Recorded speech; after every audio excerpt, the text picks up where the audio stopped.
you made it. No better place to end your week than start your weekend. Now take a deep breath and let go. New topics is here, so let it show. Is that a new song? You're dancing, you smile. What? Feeling happy with New Topics Podcast. I feel like dancing with New Topics Podcast. It's been a hard week, but I feel better now. It's time to flow with the New Topics Podcast. It is Friday night, the New Topic Podcast. I'll let the music play for a little bit. I have a crazy idea now that Wicked is gonna be next week. Let's all sing our song as a musical. Right? I feel like dancing with New Topics Podcast. It's been a hard week, but I feel better now. It's time to flow with the New Topics Podcast. Give us some emojis in the chat. Some emojis in the chat. Some emojis in the chat. If you're happy, some emojis in the chat. Some emojis in the chat. There we go. Give us some emojis in the chat. Some emojis in the chat. If you're happy, some emojis in the chat. Some emojis in the chat. I'm feeling happy with New Topics Podcast. I feel like dancing with New Topics Podcast. It's been a hard week, but I feel better now. It's time to flow with the New Topics Podcast. All right. Welcome to the New Topic Podcast. We are live. It is Friday. I completely passed by the normal 5-minute countdown we normally have. Yeah. Yep. No, did that. I was like, oh my god, we're getting thrown in there.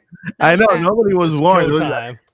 just one in there. Like, you know what? Let's just dive right in. Like, you know, when you go to a pool and like kind of feel if the water is kind of cold and warm and kind of trying to get in. No, we just went cannonball all the way in. So welcome to the New Topic Podcast. We are live. We are so happy to be here this Friday to start your weekend on a good note, talking about what? Video games in the world of Nintendo.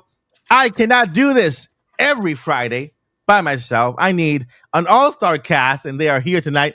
Looking great, looking beautiful, looking amazing like always. Let's start over with the great Paul, the Force Gale Network. How's it going, everybody? It's good to be here. It was a quick week. In the U.S., we had holiday on Monday, so work starting on Tuesday. That thing just went by so fast. Here we are again. Got an exciting weekend. I've been playing some Mario and Luigi Brothership throughout the last week, and I'm still only like several hours in, but definitely enjoying it quite a bit. It's a fun game. Good humor, good gameplay, good variety. I like the music so far, the locales. It's been nice. And then tonight, I'm only going to be here for like half an hour-ish because tonight I'm going with my dojo to Dave & Buster's to watch Mike Tyson and Jake You're going to abandon us today? For Seriously? I could just watch it on Netflix at home, but since we are into responsible sensei. Yeah. Mandatory. We'll be going there and cheering on and eating nachos together and stuff like that. Oh, One of these days, the five of us will have nachos together in person. Yeah. And enjoying something together. I'm sure of it. Yeah. Enjoy it. Yeah. Digital nachos. Yeah. And everyone in the chat, digital nachos. And nachos, right, buddy? Nacho. This is nacho fight. Nacho. Oh yeah. Can we see him, Nacho? Wait, my stuff's Lemire. Yeah, right there. Nacho. Oh, that's right. It's in the back. Very blurry, but we can see it. All right. So moving forward, going on with DJ Joycey. Jay, what's up, DJ? I mean Joycey. Yo. What's What's up, DJ? Whatever. Same difference. Wiki. Hey, And shout out to Boo Mini for a gifted sub. Thank you so very much for your support as always, every single time here on the Topics Podcast. Yes. I Thank am you. DJ We love Joycey. you. I am also Zelda's mama, despite the fact that I don't have kids. You figure that one out. Alrighty then. And how are you doing, Lily? Lily from Hyrule, directly from Hyrule. Lily. It's from Hyrule. decaf. It's okay. Oh, okay. Nice. Give us some. Yeah, I'm doing great. Thank you for asking. Like, I was wondering also before we start, can we put a little bit of music in the background? Because what is it? A little got bit you. lo-fi. You guys can't a hear it? little, yeah. No, you're probably And then listening to the beat, but not us. what's going on? At least not us. But yeah, I mean, you know, it's been a little bit crazy at work. Nothing nothing fancy to report. Everything good. But That's good. in terms of that's actually good. So can I hear I hear myself now. I heard two of Anyways. Yeah, right. I hear three. She's And multiplying. I've been playing Mario and Luigi Brothership. It was officially my first of the Mario and Luigi games. Because I've never actually got to play them before. But I know it was, for me, I'm actually loving the game so far. But I've heard a bunch of other things about it, meaning that the series was a little bit different in the past, or probably it's just people who are kind of wanting something very similar. But of course they always have to change a few things. So for me, my personal experience has been great so far. It has great humor. It has a the combat mechanic is really good actually. And today is Dragon Quest release as well, but I did not got it. But a friend of mine, he just texted me saying like Dragon Quest. I'm like, okay, have a lot of fun. I'm not gonna see you in about 3 days or more, but I hope he's having a lot of fun. So but yeah. So far, so good. Happy to be here, as always, every Friday. Thank you, Lily. And over to Zach Attack Hendrick. What are you doing? CEO of Now Voice Oh, This. shoot. Voice Sorry, that's the wrong lower third. Sorry. I was in a Oh meeting my, before what's this. that? Ooh. Oh, Thank you for pointing that out. Let me. But Is that a switch to hint? Maybe. could be. There we go. Now it's normal. so how you doing? How's it going, everybody? Oops. It is good to be here. Good to be here. It's another Friday, another Nintopics podcast. We have new games. I am excited. I got Brothership. I haven't heard. Is it Brothership or Brotherhood? Brothership. Okay, that's what I thought. Ship, yeah. But so I got Brothership, and I'm very excited. I haven't played it yet, so I'm excited to dive in. And I've just been playing a little bit of Smash now that I'm doing my Friday night Smash streams again. Nice. So I kind of, not gonna lie, last week I got beat up pretty bad a few times. So I was like, oof, I'm like, it's been a minute. I'm a little rusty, so I'm taking some free Who's your time main, this by week. the way? I'm not Min. sure. Min. Okay. Min. And I'm working on Sora too.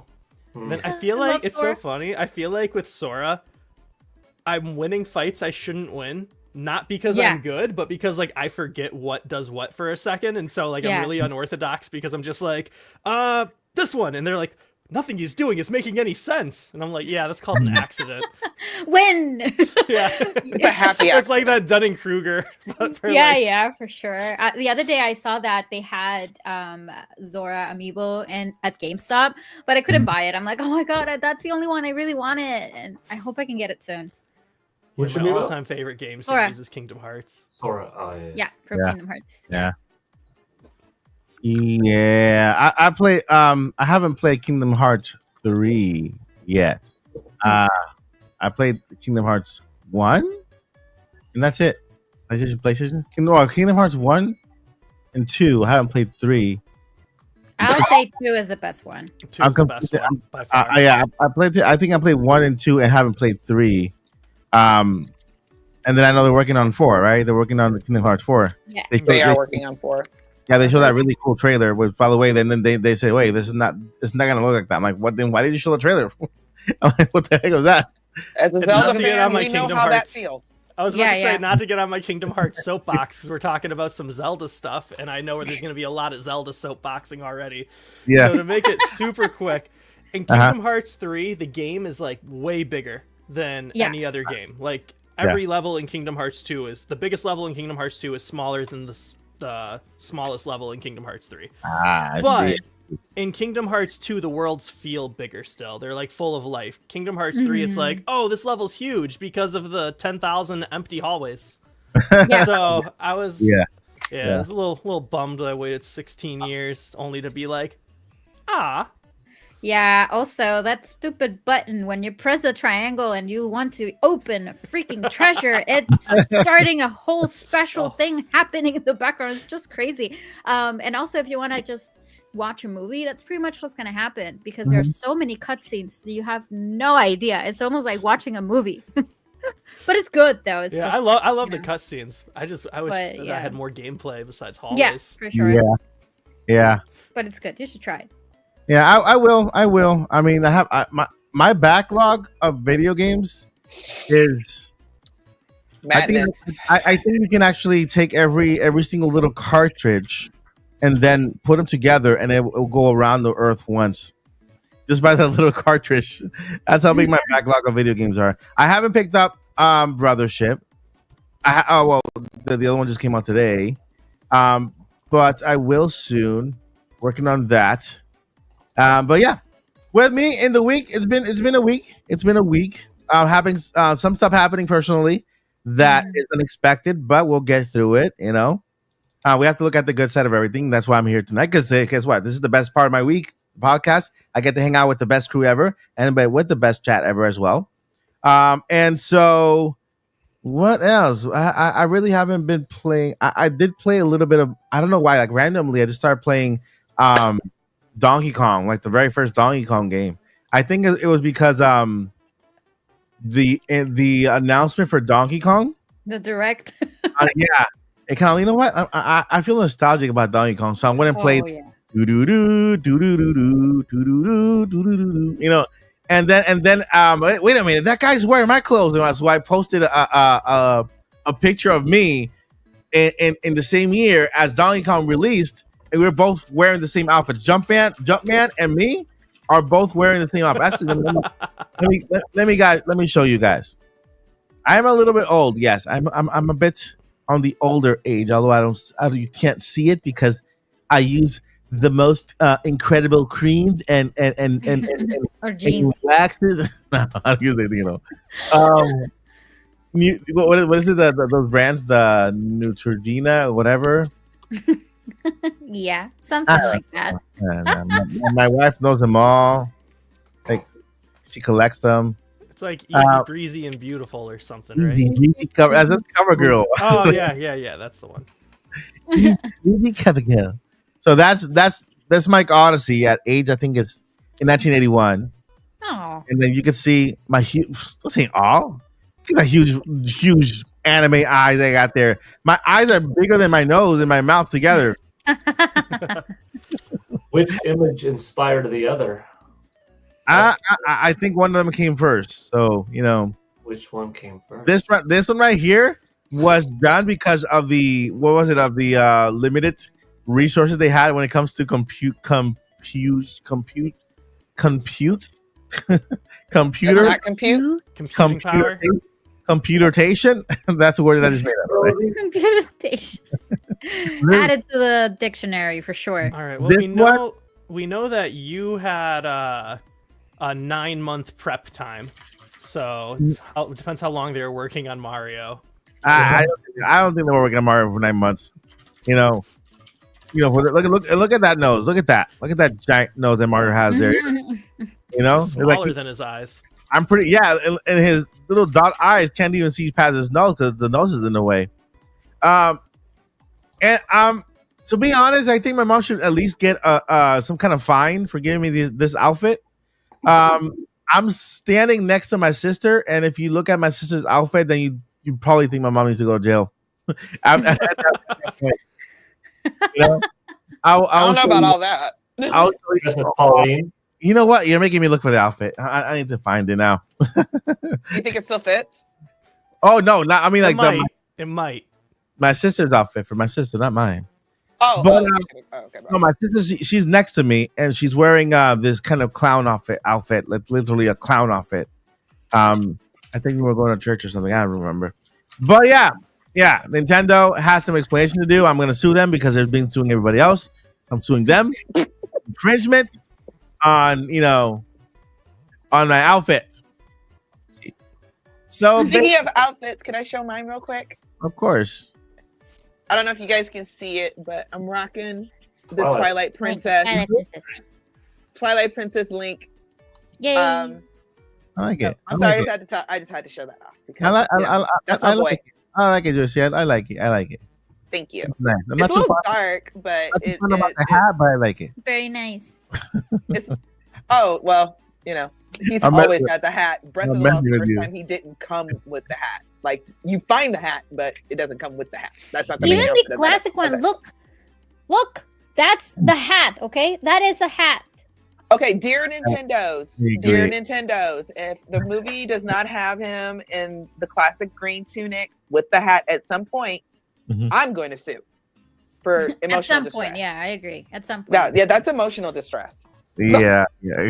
Actually, yeah, I think we should put a poll out at some point and see if people think we're gonna go classic green or we're gonna go new gen blue.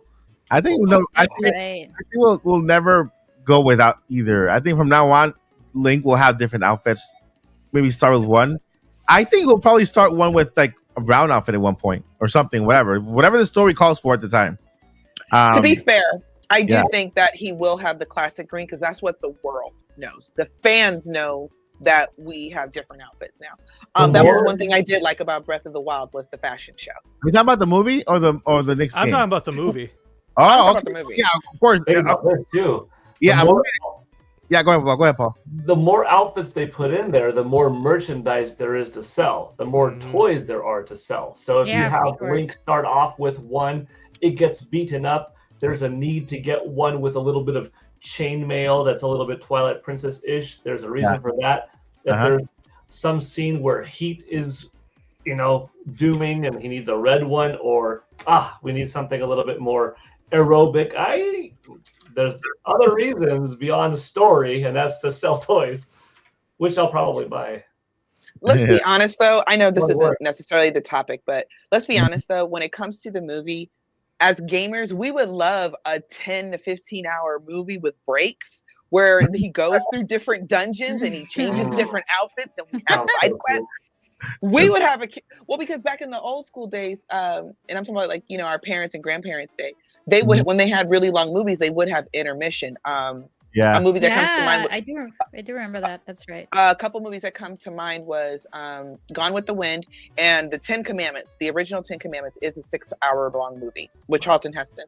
And they would have breaks, because who want to sit there for 6 straight hours? So, but we can't do that in the movie that we're releasing to the general public. Nobody but us is going to sit there for 15 hours and analyze every single scene. I love and every single dungeon. I know there's other movies not a topic, but man, you can't help but talk about it when you get involved. I love the fact that they already confirmed that it's multiple movies and that they continue telling the story over. Yeah, exactly. They have the big vision already, and they're gonna divide it between multiple movies, and so it's more than one movie, guys. It's a series.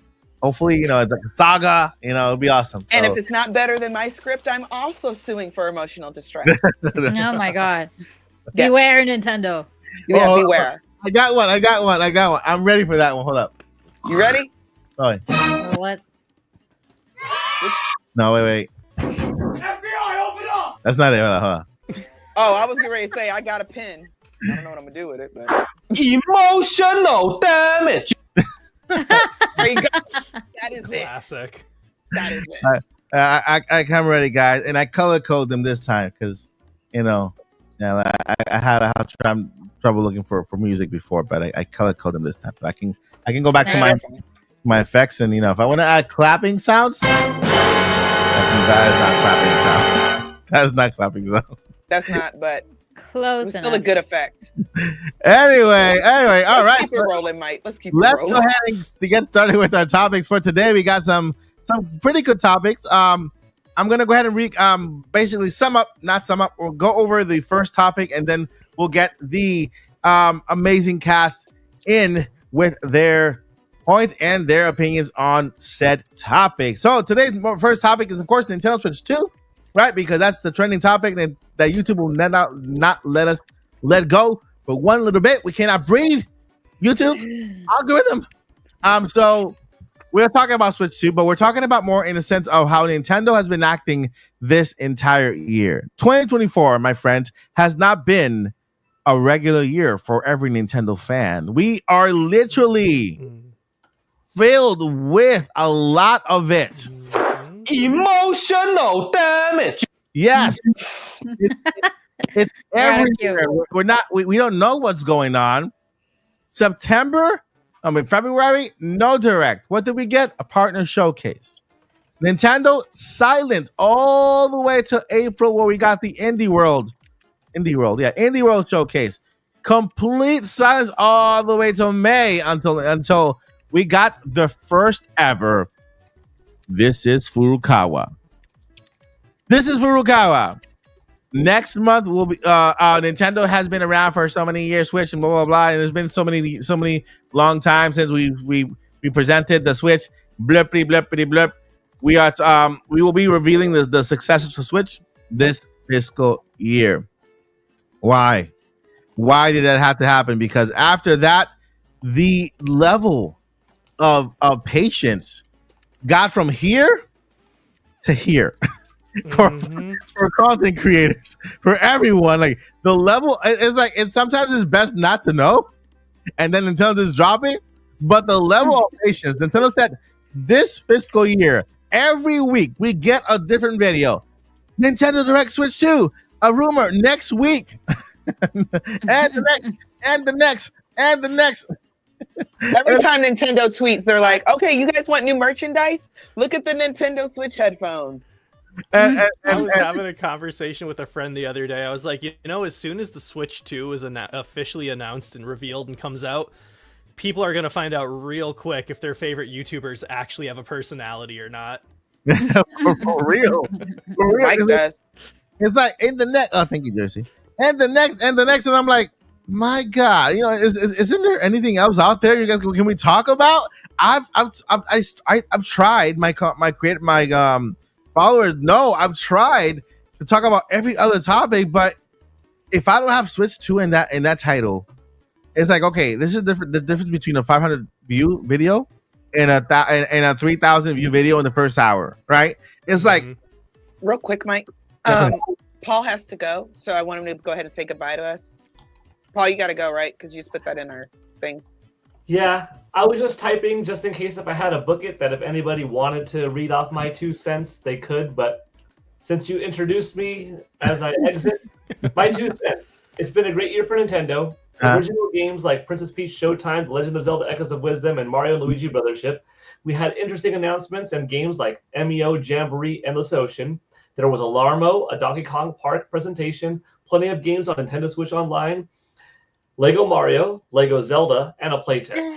Games are selling, systems are selling. It's been a good year, even if there was no 10 out of 10 caliber game. I can't complain. If you're a Nintendo fan and absorbing all of it's good. Okay. I will probably listen to the podcast as you all have fun. All right. But, and I will appreciate Paul's 2 cents. Thank you, Paul, for your 2 cents. Thank you, everyone. Good night. And when you Good can, Good night. Okay, Quickie's gone. We can talk about him now. No, I'll be listening. all of Paul's 2 cents were great. They have nothing to do with what we're talking about currently. Yeah. doesn't matter. If we have an actual numbers question, we can really use the Better Call Paul, since it would have to be via. We'll message you, Paul. Buzz him in. Be on standby. Okay. Take care, man. Take care. Bye. Bye, hon. All right, Paul. Sorry, Mike. I just wanted him to be able to hear. Yeah, no worries. Thank you. We got it. Yeah. So yeah, basically the gist of the entire thing is that Nintendo has not been themselves. They've been some. They're not the Nintendo we know of prior to 2024, right? We normally got those directs at right at the same time when we've gotten them, and Nintendo has been silent in between. Something happened. Maybe Furukawa's somebody put something in his coffee that he has been taking to Twitter You know, he's been sitting on Twitter and he's been just spilling the beans, right? Um, I expected to hear something after the fiscal meeting, yeah, because obviously the questions we're going to get out there, the Q&A is out there, and Nintendo responded to some questions. Of course, there were going to be questions about the successor. I wasn't expecting Furukawa to say, you know what, hey guys, backwards compatibility is a thing for Switch 2. It was brilliant that he said it though. It is because I know how he said it because he's a money guy, right? Mm-hmm. And so he wanted to make sure that software wise we did good in the holiday season, which I think we will. But the Nintendo's unpredictability has made it really difficult for content creators to predict anything at all. But it hasn't stopped us from trying at all. That's all of the Nintendo Switch 2 videos. That's the next week. Can I say something? Videos. Yeah. I don't mean to be shady. Can I say something? Go ahead, Jesse, go ahead. You know I got to be shady a little bit. Oh, yeah, Not our chat, not our Odyssey family. Y'all cool. We love y'all. But Yeah. for folks who want to complain about Switch 2 stuff, why don't you click on a different type of video? How about that? You know, like when Mike talks about Zelda or talks about another game or does an unboxing. You know, there's other content out there, but you keep clicking on Switch 2 stuff and you complain about it. And then the algorithm thinks all you want is Switch 2 stuff. And so the content creators, they scrape from the bottom of the barrel to give you Switch 2 stuff. And then you complain. I need folks to go touch grass. Go outside. Go outside and drink some coffee and touch grass. Or just click on a different video and you'll find out that Mike has lots of interest in games. Yeah. Huh? Listen. I've gotten. I love it. Thank you so much, JC. I love it. Some of our viewers have actually mentioned, "Hey, Mike, how about you just put not Switch 2, but I have this." That's a good idea. This is not a Switch 2 video. It'll be like all the weigh-ins, when they do a parody. It'll be like the weigh-ins when they do a parody. Yeah. It's scary movie. Nothing to do with anything else. It's just scary movie, or it's just dance movie. Just put not Switch 2 video. Not Switch 2, but I have this, and then Switch 2. when I start the video, guys, I'm not talking about Switch 2. But guess what? Look, I'm talking about this beautiful little mouse, which I don't know why Apple decided to put the charger down here. That's just the worst mistake I've ever. I just don't know why Apple doesn't think we have normal size hands. Right? I'm sorry. My mouse is an actual gaming mouse. This thing is yes, it's pink, but this thing is huge. Okay. Pancake. And speaking of our awesome chat in this community, big shout out to Boo Mini for gifting a membership to Krista R. And that was actually like at the very beginning. So yeah, as you claimed Boo it, Mini's always on it. But Boo, we I already highlighted Boo Mini. Did we highlight the recipient? No. I don't know how to work this thing. Yeah, I highlighted Boo Mini, which is this one. But then the recipient. Where's the recipient? My screen is flipped, so whenever something gets highlighted, I'm just like, I have no clue what's happening right now. But yeah, thank you, Boo Mini, and congratulations and welcome to whoever received it. Welcome to the Odyssey. I did say that earlier, by the way. So with that, there is no way to predict what Nintendo is gonna do next. You know what? They might announce Switch 2 tomorrow. Yes. You know, it could happen. That'd be cool. You know, or even on Thanksgiving. I keep saying announce it on Thanksgiving week. Next week, what the heck? Next week is Thanksgiving. I think it's the week after next. No, it's next. My calendar's under a bunch of stuff. It's the third Thursday, right? Oh, I had this conversation with my mom the other day. No, Mike, I remember being taught it's a Mandela effect. It's always the fourth Thursday. What? It is the Mandela, because I remember it was always the third. Yeah, Thursday. because Thanksgiving, third Thursday. They're all THs. That's why I was taught that in first grade. But no, it's always thank you, unprompted. Did they change it? Did they change it? So no, they never changed. Well, technically they changed it in like 1930 or 42 or something. Yes, they did, but not in our lifetime. That's like, and I was explaining to her how the Fruit of the Loom logo changed, and she's like, "You're crazy." And then I was like, "And the Disney intro changed." And she's like, "What was it?" And I'm like, "Well, I can't tell you because then I would be leading you." and I was like, the one with Tinkerbell, and she's like, oh, the one where she flies by and taps the she's like, what does she tap? She's like, oh, she taps the eye, and I was like, that's what it used to be, but supposedly it never existed. No, somebody on Twitter put proof like a long time ago. They had their old Fruit of the Loom like white T-shirt. That was fake. You can find how it was made. But it was a different one though. Yeah, no, I was looking at no, all because of not these the one that was 3 days fake. ago. Because now I can't find it.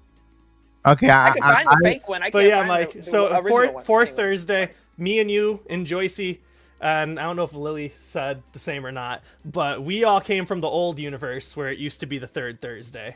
We have the memories. We came from the still. Berenstein. what is going on here? Berenstain universe. Was there like a damn big battle between universes and they all merged into one? Like We at one Yeah, point basically. accidentally crossed over into a different universe, and so our original selves are in another universe, and we crossed over to this one. I want to go back. Let me tell you.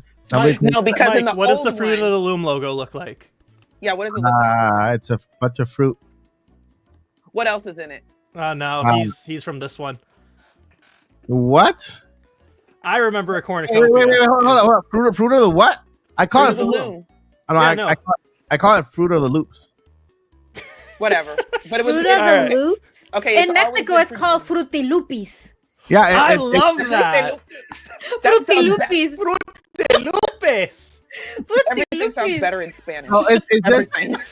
I mean, it Well, just not in Mexico, but okay. in Spanish. Let me think. 'Cause now you got me crazy about the fruit. No. See, now we're leading you. Your No, the original answer is cornucopia right. was real. It was No, spelled I know there's an spelled apple. So, There's an so the apple. logo currently is a bunch of fruit, and that's what it's always been. But people like Yeah. me and Joycey remember a cornucopia in the background. Yeah, there's that little Thanksgiving thing. Yeah, it the looks like a cornucopia- horn, yeah. right? That was Yeah. never, Yeah, ever, It's called ever, a ever cornucopia. there. What? That was never, ever a thing. There's zero Fruit of the Loom evidence of has- it ever has said- existing, but tons Yeah, of Fruit of people. the Loop. The Fruit of the Loom Remember? people have said they That's so swear. weird. Yeah. But we all remember, and like I said, like when I was growing up, the Berenstein Bear books were Berenstain, Stainn. We got Apparently this. they're This is going to take over the whole podcast. If we want to get out All at right. the time we said, we gotta reel it back. Maybe- Sorry, Well, at Mike, I least got we're in really the- excited when you said third Thursday because I just said the same thing. That's all. Listen, I don't know. I'm confused now. I'm Also, like, in I wow. Love Lucy, what's Ricardo's big line that he always says? Lucy, you got some splaining to do. Never said it in one That one- episode. Ricardo never said it once. Who Wait, the what? heck is Ricardo? We called him Ricky. Rick, yeah, but I'm thinking of Jackie Gleason here. he has never said, Lucy, you got some splaining to do. Said it 0 times. Okay. Oh, this you know is- what? That's almost like in Star Wars, Darth Vader doesn't say, Luke, I am your father. It's, I am your father. that's what the line is. Yeah. what? Hey, now that we freaked everybody out. Yeah, we have blown Mike's mind here. Mike is like, I'm not Show me okay. what you got. Well, one thing we can all agree on is that James gotta Earl get Jones was an Swifty. amazing voice, Who? no matter what. That's a Swiftie. James Earl Jones, Darth Vader. Okay. At James least- Earl Jones was an amazing voice in all timelines. Yes. We can agree to that. Mike's Yeah. like about to end the podcast. He's like, this was too much for me today. No, because in the other universe, we don't have a podcast. And I don't want to go back. I'm so stuck on a third Thursday. I'm trying to figure out what the heck is going on here. Where did I hear that? And how did I don't know. I just okay. So Western Nintendo's been acting weird, and I guess the universe has been acting weird too. We're in the Twilight Zone. Thursday. I've never in my life heard that ever. Fourth Thursday. That's weird. I was waiting to eat turkey next week. Yeah. Anyway, so Nintendo acting weird, going Twitter crazy, dropping everything, right? And so I'm gonna go ahead and let you guys take over. Talk about the Mike's like, I need a minute to cope, to My head- process. my head literally just like it's like who am I? Where am I? Like there are 5 stages of grief or denial or whatever it is. I'm only on the second one. You gotta let me Wow. speed run the rest of these real quick. I'm in total denial. I refuse to believe that Fruit of the Loom never had a cornucopia because my brother used to wear that, and I know for a fact it had a cornucopia. I just saw the photo. It does have it. No. Nope. Yeah. Nope. Wait. Did Fruit of somebody? the Loom came out and actually acknowledged and said, we've never had a cornucopia in our logo. And everybody on Twitter was like, yes, you did. Well, all the old folks, us, said, yes, you did. They were like, no, we never have. And yeah. Did somebody And just there make? is a real one out there. So man, you know what From else another there's a real universe, one perhaps? of? Probably. There's a real one of you know what? There's a real Nintendo Switch 2. And even though we don't know about it, it has made this for a weird year from Nintendo. Very unpredictable. Very. And, The other universe has the Switch too. Exactly, and that's why things are so weird. It's a Mandela effect of Switch 2. So Furukawa is from the other universe. That's why he's like being so open on Twitter. He's just kind of jumping. No. We've got the other Furukawa is being Furukawa. brilliant. Furukawa is being brilliant, and I love it because he's keeping Nintendo in the conversation. Yes, he knows what we want. He knows what the sales look like. He understands. But what he said plenty of times that he didn't want Nintendo to fall off the cliff because every time they just let their systems just fizzle out. And the Switch has not completely fizzled out. Everybody's still talking about it. We're still getting games. They're still talking to us on Twitter. They're still giving us games, whether it's third party or Brothership or Echoes of Wisdom or Princess Peach, whatever the case may be. And he's like, and we're like, okay, can we have Switch 2 now? And he's like, I have Alarmo. Don't you want Alarmo? And we're like, okay, Alarmo's cute. Alarmo's cute. Can we have Switch 2 now? We have a museum. You want to see our museum? Okay, the museum is cute. Okay, half of us are never going to go, but it's cute. Can we have Switch 2 now? It's going to be backwards compatible, right? Huh? Has anybody made Alarmo play Doom yet? Trolling us, man. Yes. Alarmo is still in the box. I have not opened Alarmo because I have a strike against Alarmo. Against Nintendo. How can an alarm clock come late? You know why? That's the pun, not a pun intended. Seriously, I'm like 4 o'clock. And you know what? I'm still upset about it. I am going to make an unboxing of it one day, but when it's really completely irrelevant. I think it's irrelevant. It's completely irrelevant. According to this conversation, time is irrelevant. For real. Third Thursday, man. It's crazy. I'm telling my wife about it. I'm having a conversation about it for a while. Well, you know what? We're just going to celebrate Thanksgiving on the third Thursday anyway.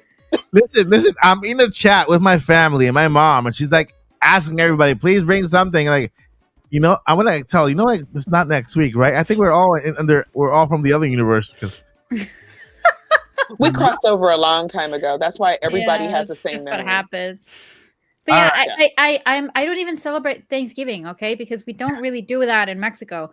Even in Canada, it's in October. It's not in November. But I do remember that's every third Thursday. Yeah. For some reason. So yeah, I'm in the same boat. This is not happening. Because Christmas is even usually the like non-Americans know the Even details of this American holiday. Even like Mexican living in Canada. This is horrible. Anyway, so your thoughts on Nintendo's I'm gonna go ahead and put here my predictions chart that I dropped on Twitter. And while I do that, why don't you go ahead and start, Lily? What are your thoughts on Nintendo's unpredictability this year? And although it's impossible, what do you think for you to predict? What do you think they're gonna do next? I mean, I do want to say that I wasn't really my hopes weren't that high for Nintendo this year because I knew that they wanted, like, I was kind of under the impression that they are holding Nintendo Switch a little bit longer. Like, they're holding a little bit longer to it because as Paul has mentioned several times, including with all the numbers and stuff, Nintendo is selling. It's continued to sell, right? It's still something. And then also for the holidays, so for people that I have a lot of friends that usually they reached out to me and say, hey, is it a good time for me to buy a Nintendo Switch? Until this day, they keep asking me, and the answer is always yeah. Like, should I wait for the Nintendo Switch 2? No, I don't think so, because you have a lot of games to play on the Switch, and given the fact that we kind of knew already, but we got official confirmation that it's going to be backwards compatible. Mhm. Even a friend just texted me today saying, "Hey, I have Dragon Quest. I bought it on digital, but because I'm very nostalgic and I like to collect, especially Dragon Quest things, I'm Mhm. wondering if I should buy it for the Switch or for the PlayStation 5." And he said, "Well, there's going to be Dragon Quest 1 and 2 already for the Switch, then I can buy Dragon Quest and have the full collection." And I said, "You know what? If it's just for collection, I'd rather go with the Switch." And he pointed out that it's going to be backwards compatible. So he will still be able to play those games on the new console, right? On the successor. So I was kind of hoping to see like something sooner than later. But I feel like it's it's their strategy, and they haven't really disappointed me directly, because I don't usually have like very high hopes. So whatever they throw at me, I'm gonna love. And I know I'm just being completely biased, but that's the way it is. But honestly, in terms of predictions, I wouldn't say a prediction, but because Donkey Kong Country Returns is going to be available on January, I feel like the Wind Waker HD is coming. I sure hope that that's the case, and I know that a retailer somewhere out there kind of leaked something, but they have they're famous because of doing that. So there's a bunch of things out there, and also we discuss about Ocarina of Time and all of that. So I feel that that's going to be the case, and I also feel that Nintendo is going to be slowly releasing Nintendo Switch 2 games a little bit slower than faster, because people are still going to be a little bit concerned about should they go for the Switch 2 or not. And we also see it here, like there are a bunch of games that are not going to be Nintendo Switch 2. It might be Nintendo Switch only. So yeah, like I feel that they really have no competition at all, even though they are bigger, like Sony or Xbox. They have their own thing. Like Nintendo has their own thing going. So I feel like they're very, very separate. They have different paths, even though they're in the same industry. So looking forward to anything that they throw at us.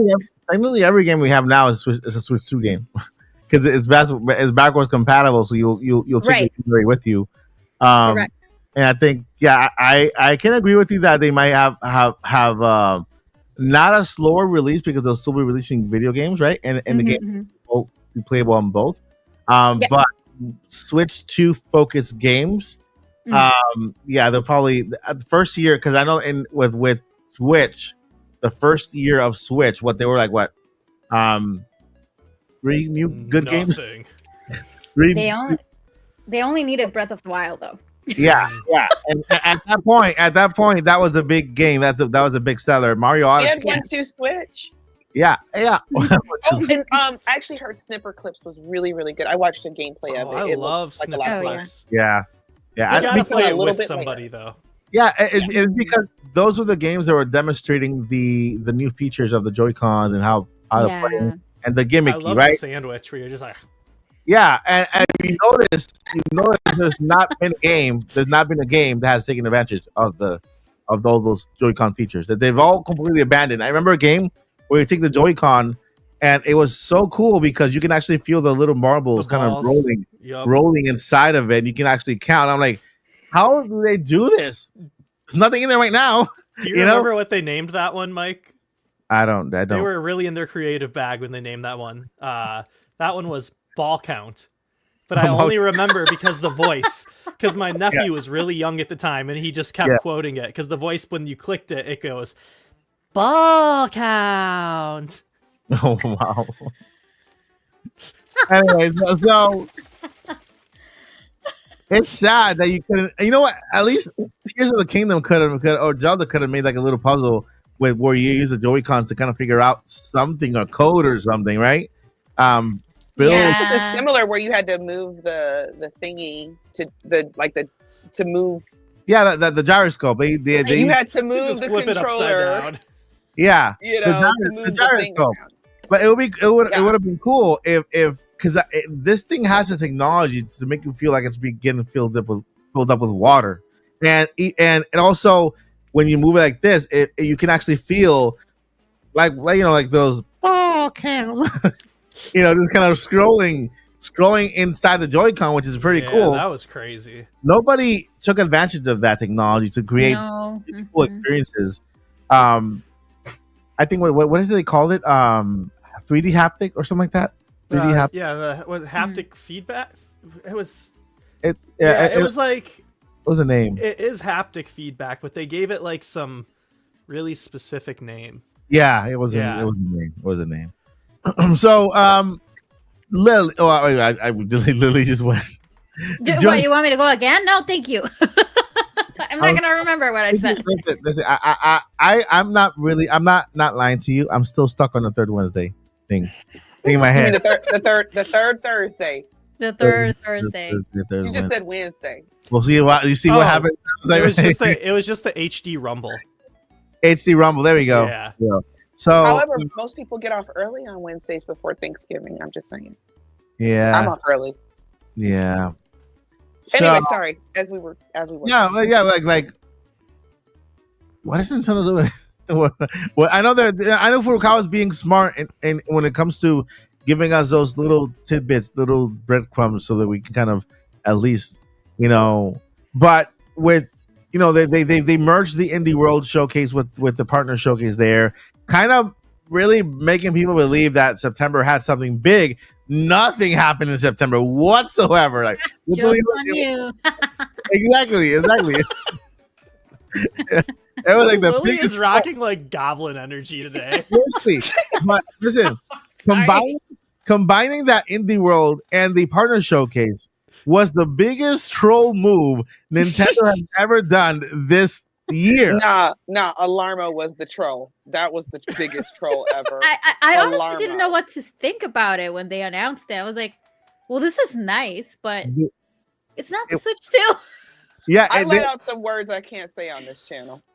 I do think there's one more thing coming before the Switch 2. Well, it could be more than one thing, but one specific thing. I was thinking about it. Nintendo headphones? No, we talked about it when we were talking about the museum with the Virtual Boy. Yeah. How they had emulated the Virtual Boy on the Switch for the Nintendo Museum. I was just thinking about it, and I was thinking about when the SNES Classic came out and you could play Star Fox 2. And then same with Nintendo Switch Online, you could play Star Fox 2, which is something that no one's ever played before. And I was like, you know what? Nintendo already has the VR with the Switch in the Labo. So I was like, I could see them doing a whole mini direct about the 22 Virtual Boy games? Or I could see them doing a whole Nintendo Direct about the 22 Virtual Boy games coming to Nintendo Switch Online, and then being like, also, you can put it in, if you have Labo, you can rock the Nintendo Switch VR and play the games how they were originally released. Let me tell you something. I feel like we would riot. Half of that will be half of the 22 minutes. Half of it will be just a warning for seizures, for epilepsy, for everything that thing causes, for headaches. Just half of it will be a giant big warning. Side effects may include seizures, headaches, nosebleeds, headaches, and carpal tunnel. Has anyone ever seen that? That would be like Nintendo's. Has anyone ever seen Flight of the Conchords? No. There's an episode where they were trying to raise money for epileptic dogs. And they had a whole song about epileptic dogs, and then it like ended with like electric guitar and strobe light.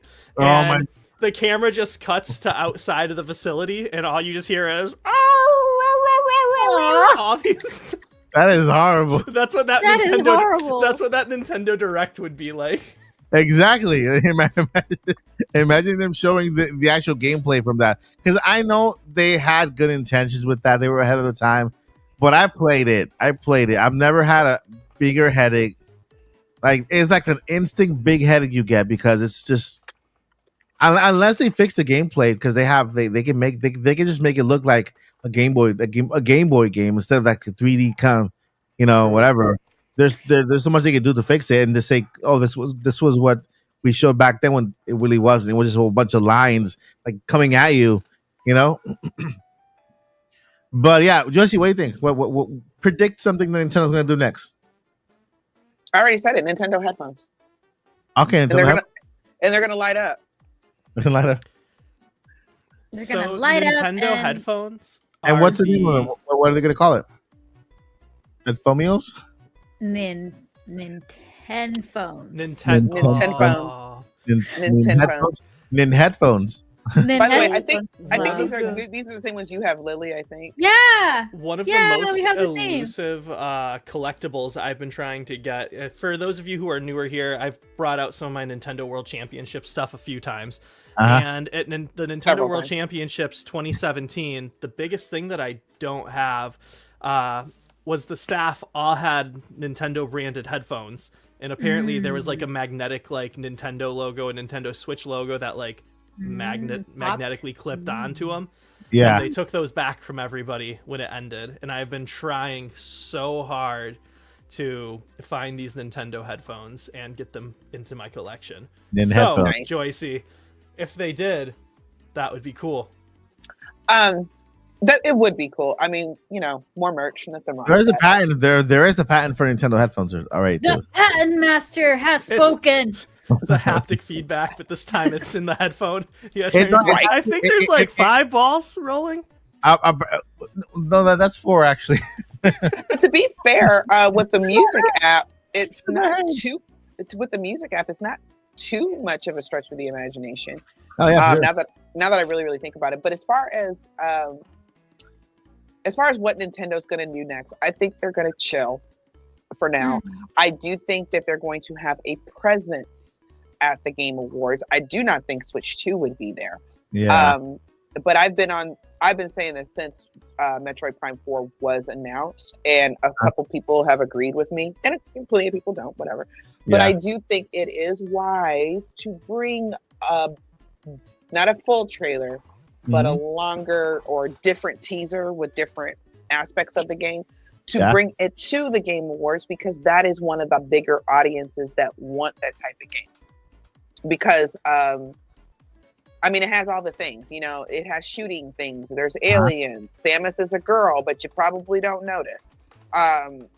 It's good for that kind of audience. Because don't get me wrong, we like Metroid over here, but when it comes to those first-person shooting kind of games and things like that, we mostly find that on, our PlayStations, our Xboxes, or PCs and everything. And even though we have Splatoon, which is amazing, it's not a first-person shooter. And it's not the same. And let's be honest, Splatoon, as competitive as it is and as frustrating as it can be at times, it's still not the same vibe as a first-person shooter like Metroid. So I think it would be in Nintendo's best interest to bring that game, because that is a huge audience, more eyes on them. I think, and we all know when Nintendo really does anything during this Switch cycle, it becomes the showstopper. Yeah. I was really surprised how ARMS felt more like a first-person shooter to me. That's when a I good first point. started playing it. Yeah. I was really surprised. I was like, really? This is not what I was expecting. Anyway, Yeah. it's just But Samus another thing hunt- about Nintendo doing things weirdly. But the thing about Metroid is, as beautiful as the game looks, it has that grittiness to it. Because think about Splatoon, that's the Nintendo's other shooter, right? Yeah. It's colorful, it's pretty, it's happy. When we have Splatfest, it looks like the club. You know what I mean? It's cool, it's fun. But Samus looked like she in some trouble. She's really going through something over here. So that's what I'm saying. It's a different vibe, and I think it's a vibe that would connect with that audience. Yeah. And it's a different kind of colorful. The colors are a little more muted, if you will, and it has that gritty darkness to it. And I just think that would be smart to bring. I don't see them bringing Switch. I've suggested in the past, but I really don't see them bringing Switch 2 to the Game Awards, because But if they did, though, it doesn't matter who went. Yeah, say it, Lily. Say it. They're gonna blow everybody's minds. Because it's not going to matter who wins GOTY. It's not going to matter who wins anything. Yeah, It's exactly. going to be the talk of the town. Yeah, it'll still show. Yeah. That's the one reason I think that is not coming there either.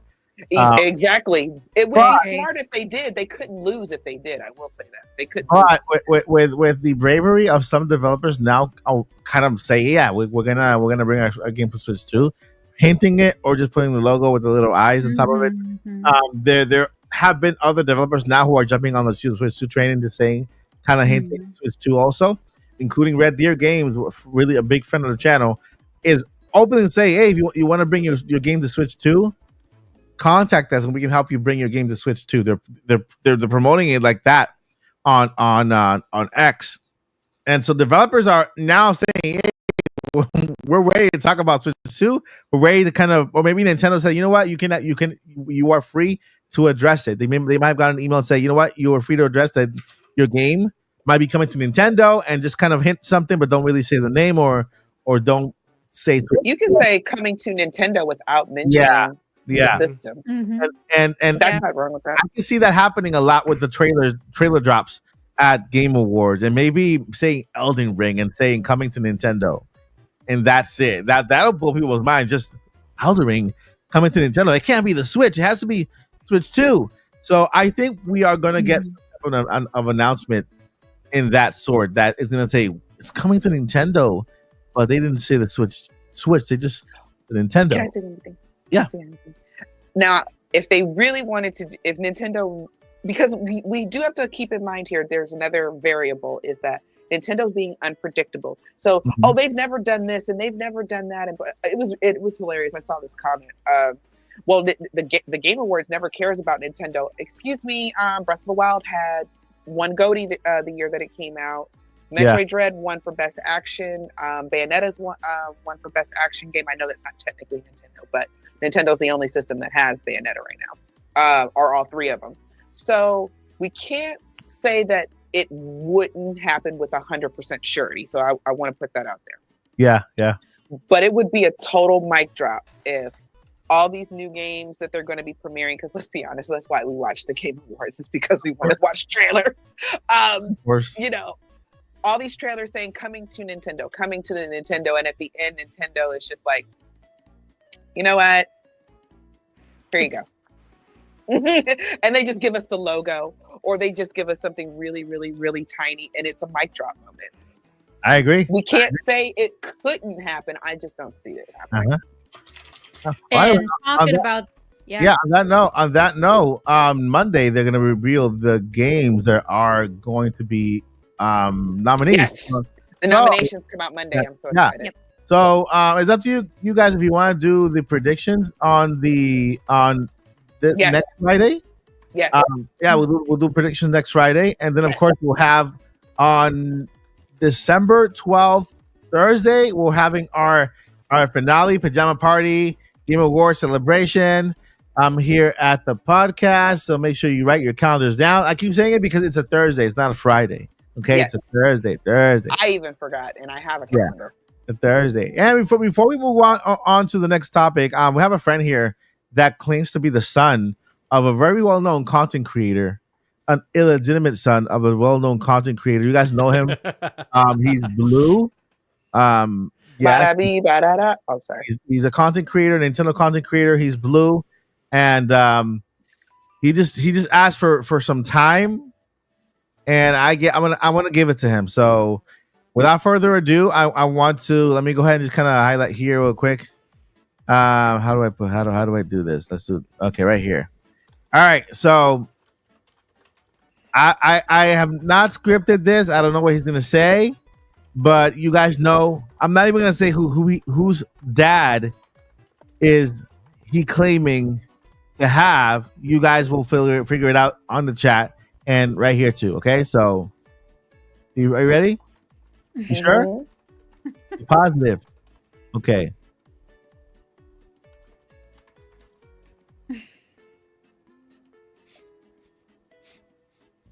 hello. Cookie Monster? Cookie Monster! We used to be just best picture friends! Arlo just being crouched next to Mike on the floor this entire Yeah. podcast up until now, just patiently waiting. I guess he's too shy. So you know what? Okay, I'll let him be for a little bit. Yeah. So That was Cookie Monster, right? I love Cookie Monster and no, Elmo. that's not Cookie Monster. Cookie Monster is blue, but it's not a content creator. That looks like Yeah. Cookie Monster. As Oh, Arlo. I get what you're saying. Okay. Yeah. Yeah. I guess his content creator was married to Cookie Monster's sister, and they had that baby. Are we throwing shade right now? No, If we are. I'm totally not catching it. no, we're not throwing any shade at all. It's just his dad needs needs to call and maybe pay child support and stuff. And Oh, so what you're saying is you think that a certain Muppet is possibly related to a certain CEO of a certain gaming company. Joyce, you're a little slow on the uptake tonight, y'all. I'm sorry. I'm old and I'm tired.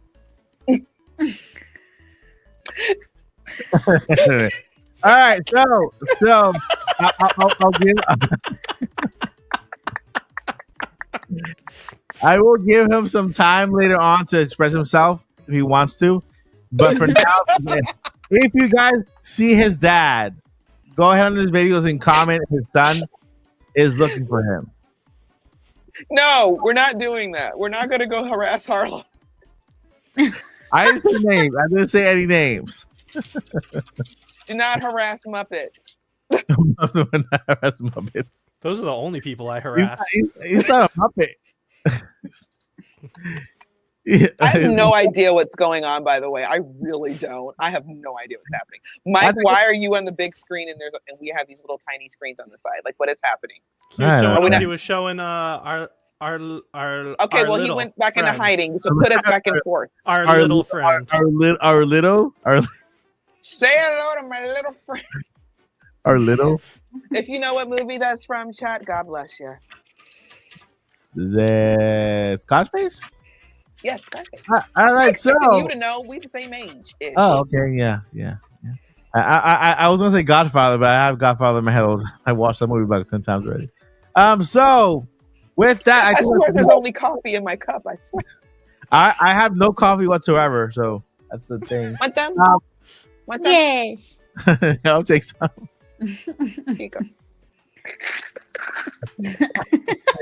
So, guys, we have no idea what's going on, guys. We really I think it's segue to the next topic. We're gonna go into a Zelda.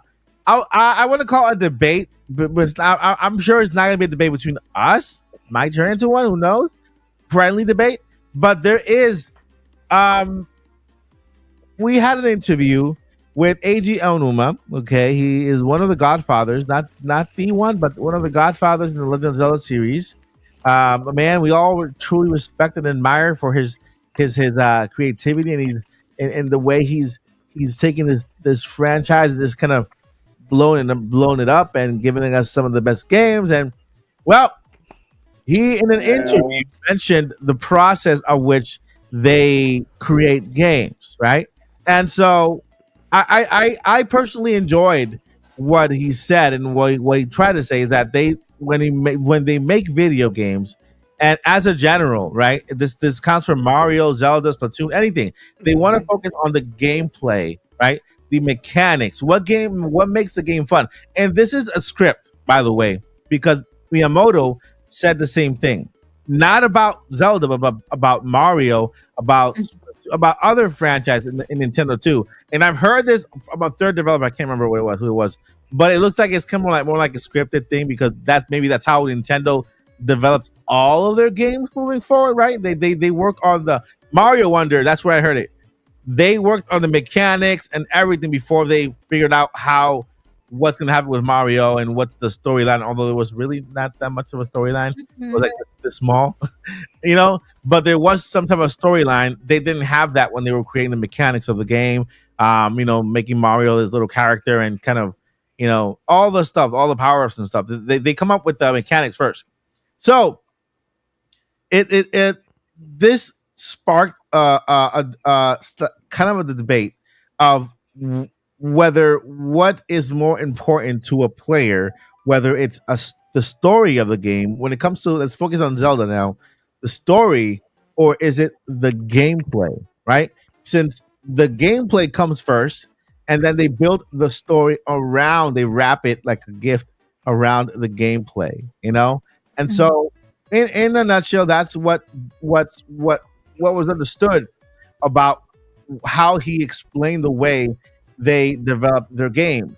It was I think in another interview, I'm not sure if it was the same interview or another interview, that they don't even listen to game pitches or story pitches because they want to know gameplay and mechanics. What makes this game fun? How do I play this game better than what's the story like? Who's the princess? Who the characters are? What are the backstories? You know, that's in the back of their heads when they're creating a video game. And I kind of think that's what gives them a winning recipe, because the games are fun to play. You know what I mean? You're in the game, but imagine a really horrible game mechanic where you can't really do much, but the most beautiful story of all. It's not gonna go anywhere, right? The fact that for Breath of the Wild, Tears of the Kingdom, the fuse, the all these amazing little mechanics that made that game, the building, it just that made the game. I know the story was there, and it kind of put the game together, but that's what we want to talk about today. I want to go over, and everybody. By the way, guys, everybody has their way of playing games. Everybody has their way of understanding games. Some people they love to focus on the story and the lore, and that's perfectly fine, right? Because that makes the video games better for some people. Some people play for the fun of it, right? For just the mechanics and that story, and then move on to the next, and that's just fine too, because it's video games, right? So, with that said, I want to throw it over to Joycey with that question: story versus gameplay. What are your thoughts on the base of that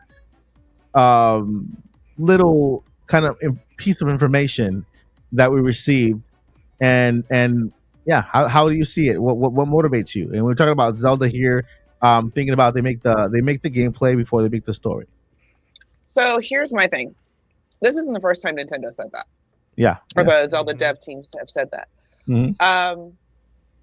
But my other thing is, what frustrates me. Of course, I'm a big reader, and I love to write. Yeah. I have y'all don't understand how much stuff I've written over the years since I've been writing since I was in first grade. I'm 40, about to be 43 now. So I want to choose my words carefully because I really don't want to be disrespectful. Honestly, Joycey, this is a good environment. Like, our community knows us, and I don't think you need to necessarily. We can just assume goodwill. Okay. If you say something that sounds disrespectful, we can just assume, okay, we know she didn't mean it that way.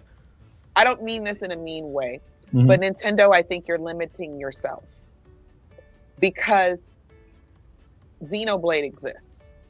Other games that have heavy good gameplay also have a really, really good story. You're selling yourself short. Nintendo, I'm talking to you. Don't blame Mike. This is his channel, but I'm talking to you. Okay? I'm DJ Joycey on Twitter and on Blue Sky. Okay? So come after me. Okay? It's why not? Because I feel like it's almost like when I read the interview, it's almost like it's framed in a way where we have to sacrifice story in order for the gameplay to be fun. Yeah. Or what you could do is one of the things I do appreciate about Breath of the Wild, Tears of the Kingdom, is that the story truly is optional. You can skip the cutscenes. You don't have to care about that if you don't want it. Go play and have a good time in the big world. But for those of us who do enjoy story, that give us a purpose. There should be a reason why we're saving the world. There should be some kind of huge thing going on. And one of the things that frustrated me, because this is what I believe the internal Nintendo Zelda devs are talking about.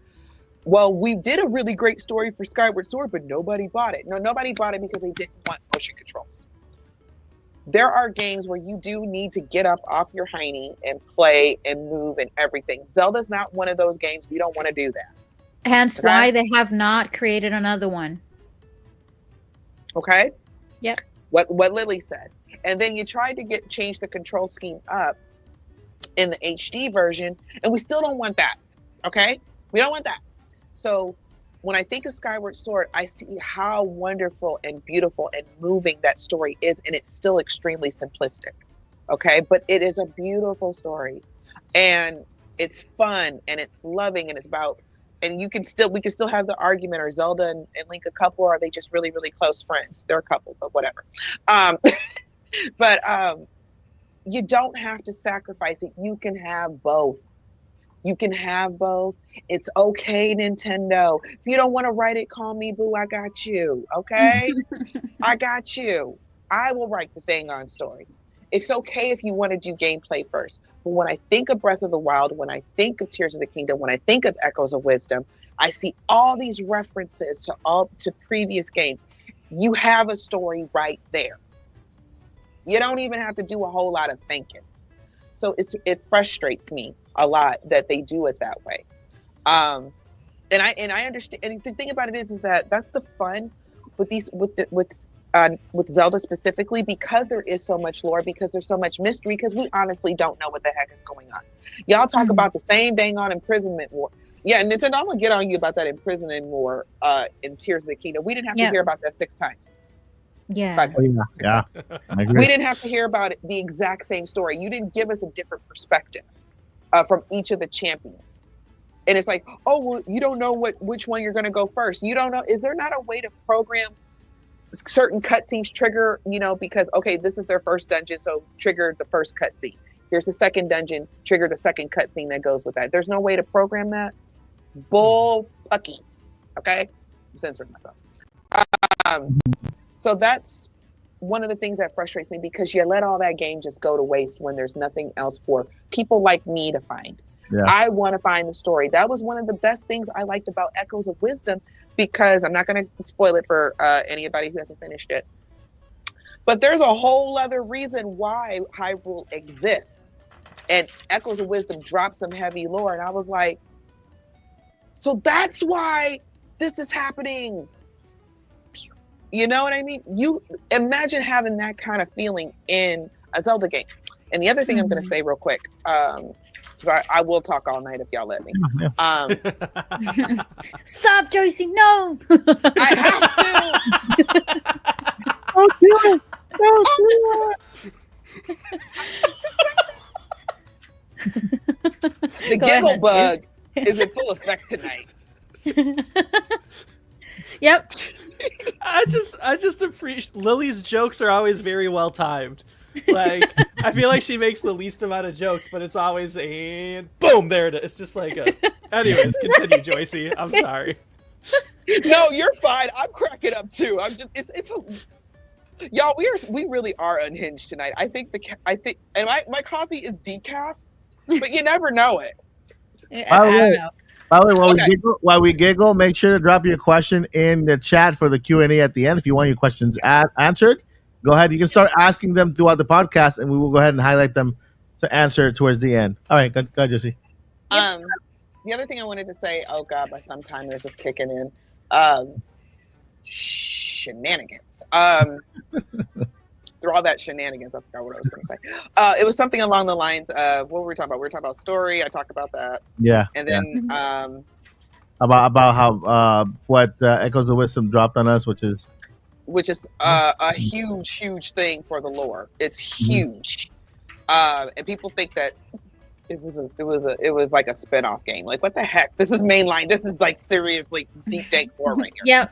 Yeah. But I just think Nintendo could do more. When I come back when I remember my thought, then I'll come back with it. So somebody else go. On that note, we got to give it to Grezzo, because Nintendo gave Grezzo the complete green light to do what they want with that game. Yep. And I'm guessing they also, dabbed it into the story a little bit. And I'm like, I'm kind of agreeing more and more with Joycey. Joycey's convincing me, because I'm like, I'm the gameplay first, story second. I've always been that way, and but I agree that there could be the best of both worlds, right? We can have a great mechanic and then have a team dedicated to the lore. Completely. I remember. Go ahead.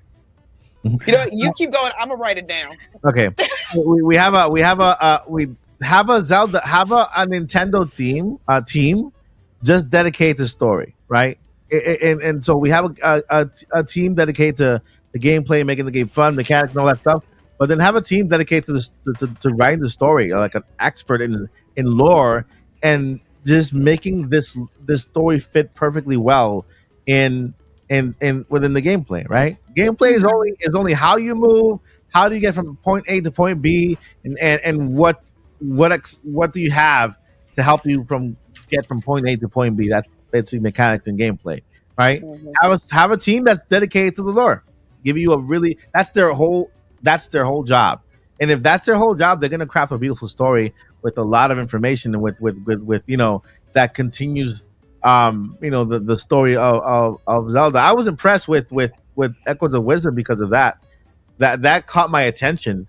I'm not gonna say specifically what it was because I know it's still new, but that made me want to know more now. Like it really caught my attention. Like, wow, this is the beginning, and I'm glad because now that the game proceeds is before Skyward Sword now. The what they Kind say. of. Yeah, it kind of does. Yeah, actually, yeah, it does. She doesn't know Link in the game. Oh, sorry, I didn't mean to, but she doesn't know. Yeah, no, she doesn't. Link was gonna talk in the game. We can talk about that later, though.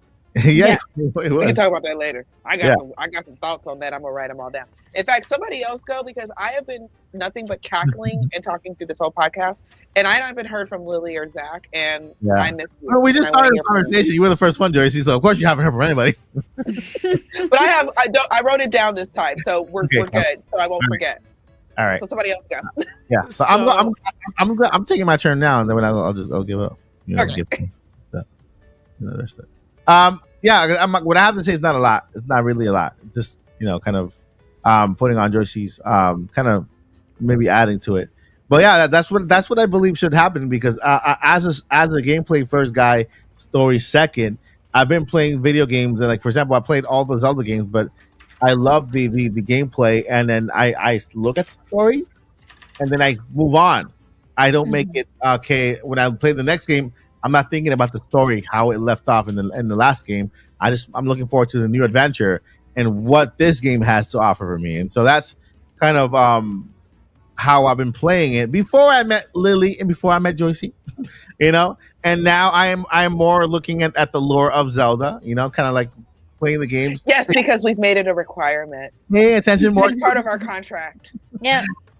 I've been spoiled with Mario. Mario has no story, just a lot of fun. So, But that's who Mario is, and it's supposed to be that way. If they put a story of Mario, I'm kind of like, I don't want to play this. It's always the same. Skip. Copy and paste. Rescue the princess. Rescue the princess. Bowser. Rescue the princess. So that's basically what it's been. Onto Mario I think Wonder. the Paper Marios are a little bit more. Yeah, they're RPGs, so they have to have like a story to drive through. But Mario Wonder was very heavy story driven, right? With the kingdom. I love Wonder. Little beam characters. The wisdom. Yeah, and the wisdom. The wisdom. All right, so go ahead, Lily. What are your the versus the gameplay versus story, and then making the gameplay before the story, and then the babies? Well, I think that Joycey pretty much covered I do agree with everything that Joycey just mentioned about that has always been like this, and that I'm not surprised. Of course, I'm not surprised. However, I was doing a little bit of research in the background, and I was looking at the writers for each one of my favorite games or my favorite Zelda games. Eiji Aonuma actually joined the team, and he started being the producer in Ocarina of Time. So he has always mentioned, and like a lot of people in Nintendo have mentioned, that they focus on the gameplay rather than the story.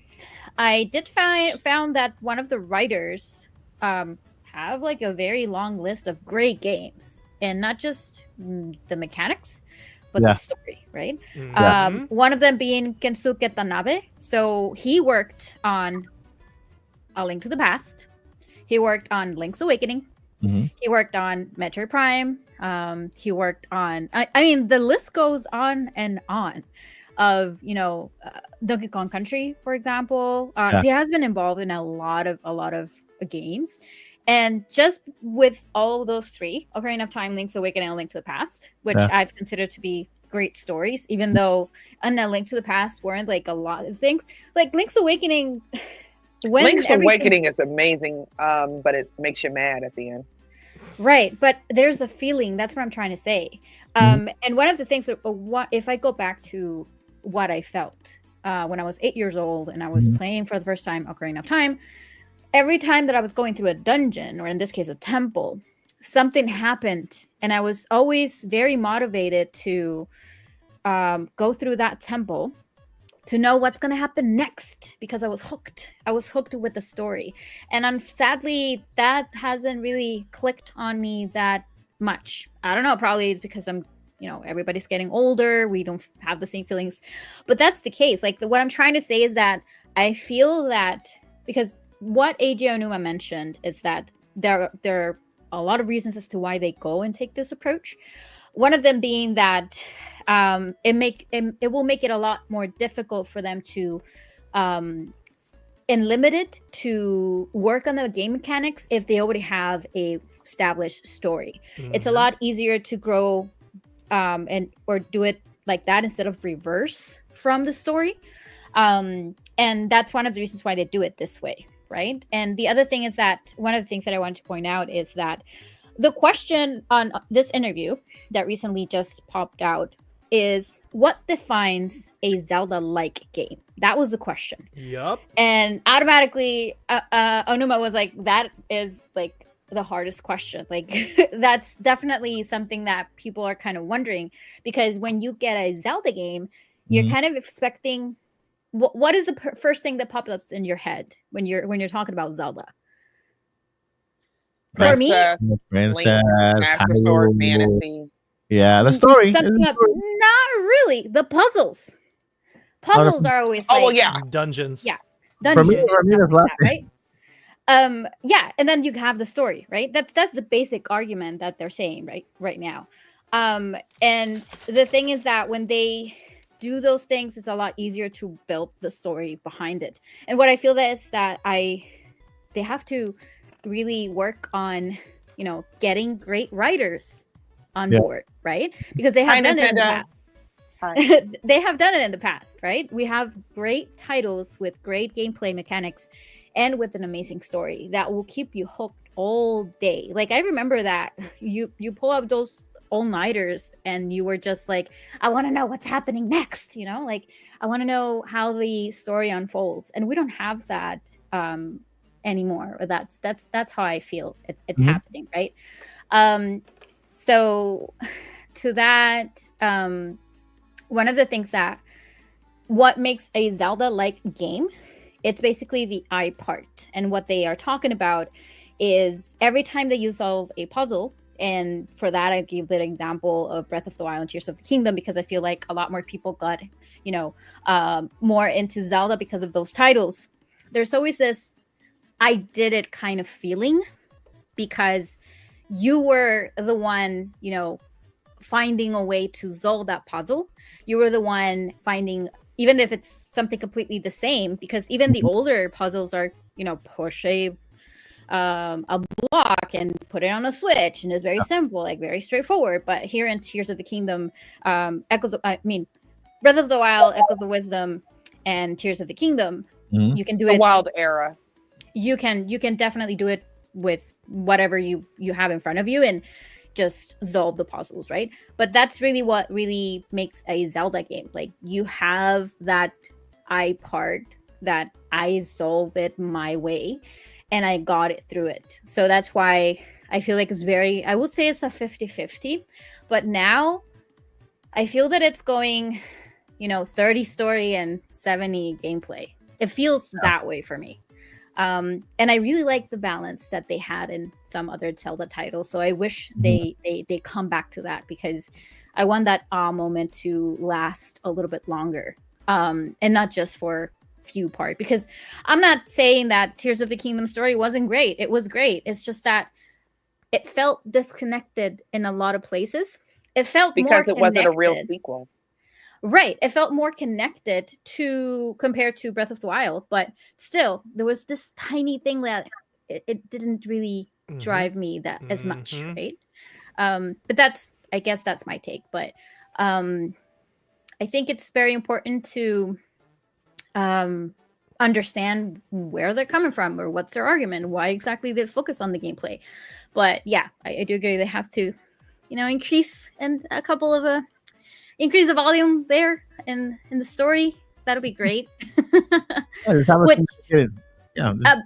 by the way, I was trying to search who wrote the story in Echoes of Wisdom because I know Grezzo did everything, but I'm not sure if someone in Grezzo wrote the story or was it Eiji Onuma. I was not able to find anything, but if you guys in the chat know the name of the person or the writers, because they did throw a great lore on that story. Right, so I think Onuma had something to do with it because they had a story boot camp, and I'm like, bruh, I would have done this for one. Just cut me a check. I got you. I would have done it. I'm just saying, you didn't have. I could have done that over the weekend. So the writers for Echoes of Wisdom is Ryoi Hayashi, Yuki Ueno, Imari Akamoto as writers for the game, and then directors Tomomi Sano and Satoshi Terada. Tomomi Sano was, by the way, the first woman directing. Director. Yes. Yeah. There's been a lot of girl power this year. Yeah. From Nintendo. Sure. It had 3 writers in terms of the Echoes of Wisdom, but I agree, man. I think that the big thing is having a team that is specifically for the story. That team, should understand, of course, what the other team is working in regards to mechanics and what they're doing, so that they can get together. Once the game is completely done, they can craft a really, really good story around what they built. And I think doing Nintendo, I'll do it for 100,000. Yeah, just cut me $100,000 check. I'll do it. Yeah, writing doing mechanics without thinking completely of the story. That's where there are flaws, because then that's when you end up giving the shoehorning in something and just making it fit. Yeah, Tears of the Kingdom. I have to agree when it comes to those every story. Whenever you caught one of those little stages, whenever you made a stage, it was the same exact same exact kind of different character, but it was the same. So they had such a good opportunity because it makes sense that they all witnessed the same thing, but it was such a good opportunity for them all to explain what was going on in their tribe at the time or their village and what they felt when they were there. But it was the exact same. So let me tell you about. If I want to annoy somebody, I'll just say, "Let me tell you about." Yeah. I mean, to annoy someone, you can just say, "Let me tell you the same story 6 times in a row." I mean, they did it with Zelda. They did a good job with Zelda and the tiers, where each tier had a different part of the story with her, one character. So imagine 6 other characters with their own little thing to tell, and they actually just talk about the. I don't know what's happening. I'm laughing at Zach because I'm trying to high five him, and he has no idea what I'm doing. High five, Zach. I was glancing over to see if Mike Tyson was out yet. He's not out yet? No, he's not. Okay. What round are we in? Guys, we're not in a round. We're in between fights. One is about to start. Barrios. Oh, it hasn't even started yet? Yeah, Barrios versus Ramos is about to start now. Oh, Barrios versus something. Adel. I don't know. It's not Tyson. Not Tyson. All right. Yay. I don't know why I'm thinking about the chicken now. Tyson chicken. Life hack, you get some either real butter or spray butter, and anytime you go to make anything frozen, whether it's Tyson's chicken or whatever, just spray it with a little butter or brush it with a little butter, and then when you put it in the oven, it'll come out flaky and more golden brown. That is true. I'm Puerto Rican, so I'm a cook. I know how to cook my meat and my stuff. Know how to cook, mommy? I am like, that's one thing I'm proud of. I cook anything, bake anything. And so chicken sound good though. Like I want some some fried, like some good fried chicken right now. KFC still open? That ain't good fried chicken. I'm just Yeah, 10 o'clock. Oh, guess what? There's a White Castle is coming to my area. Woo! Oh, I'm so my jealous. God, Really? jealous. Oh. I'm jealous. It's- I'm originally from the Midwest. I'm originally from Missouri, and that was the spot, man. Yeah. In fact, whenever we go home, my mom likes to go out on a really, really, really early flight. She wants the first thing flying out of Texas, and we'll sometimes get to St. Louis at like 7 a.m. First place we go is White Castle. It doesn't matter that it's 7 a.m. We will have burgers at 7 a.m. because it's White Castle. Yum. Anyway, it was Zach's turn before we got all off course. Y'all, we are so unhinged this evening. And thank you for being with us and enjoying all this unhingedness. Yeah. We love y'all. We really do. So the question, let me recap the question for you, Zach. Mhm. Story, mechanics building versus story building first. Nintendo builds their mechanics and their gameplay first before they go to the story. Your thoughts and So I have two different thoughts on this. One is just in general. One is more Zelda related. yeah. So first off, same disclaimer with Joycey. Everything that's being said is being said with respect. No Not offense, dismissing anyone's views. But I'm just going to state my opinions like they're facts. Otherwise, I'll have to throw out infinite disclaimers, and this conversation will be half disclaimers. So that said, I always think it's so interesting with Zelda specifically, and I'm a big Star Wars fan too. I always think it's so interesting with Zelda specifically because I feel like nobody hates Zelda like Zelda fans, And so there has been this very long running thing where people for years, even before the Hyrule Historias have come out and whatnot, and are like, there is no timeline for Zelda. Nintendo doesn't care. And then you can find interviews with Aonuma from like 12, 13 years ago where he's like, yeah, it's really important for us to, when we're making this new game, to think about where it fits in the timeline. And like, this is before the Hyrule Historia is even out. And you still have people arguing, there's not actually a timeline in Zelda. They don't care. And I'm like, no, Nintendo is telling us they care. But with that said, I think it's really interesting that maybe it's because we live in this YouTube age, kind of like you were talking about with the Switch 2 stuff, and like, okay, you have to put Switch 2, in a title or cover it to get these views because like people just want their instant gratification. I feel like there's stuff that's not even stuff to take sides on. Like sometimes there's not even like, oh, there's two sides to this. It's just like, oh, this is a fun random thing. And nowadays people are like, no, I must take a side on this. But that said, this quote, especially the original source with the Washington Post, like Lily shared earlier, it doesn't really have anything to do with gameplay being more important than story. It just has to do with the order that Nintendo's tackling it. No, but the debate is the article talks about that.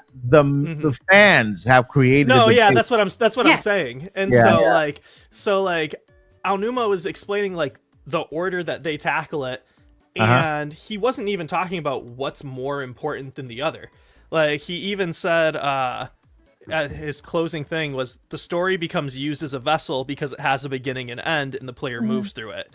I think it would be kind of difficult to do the reverse and start with the story and then try to match the gameplay mechanics to that.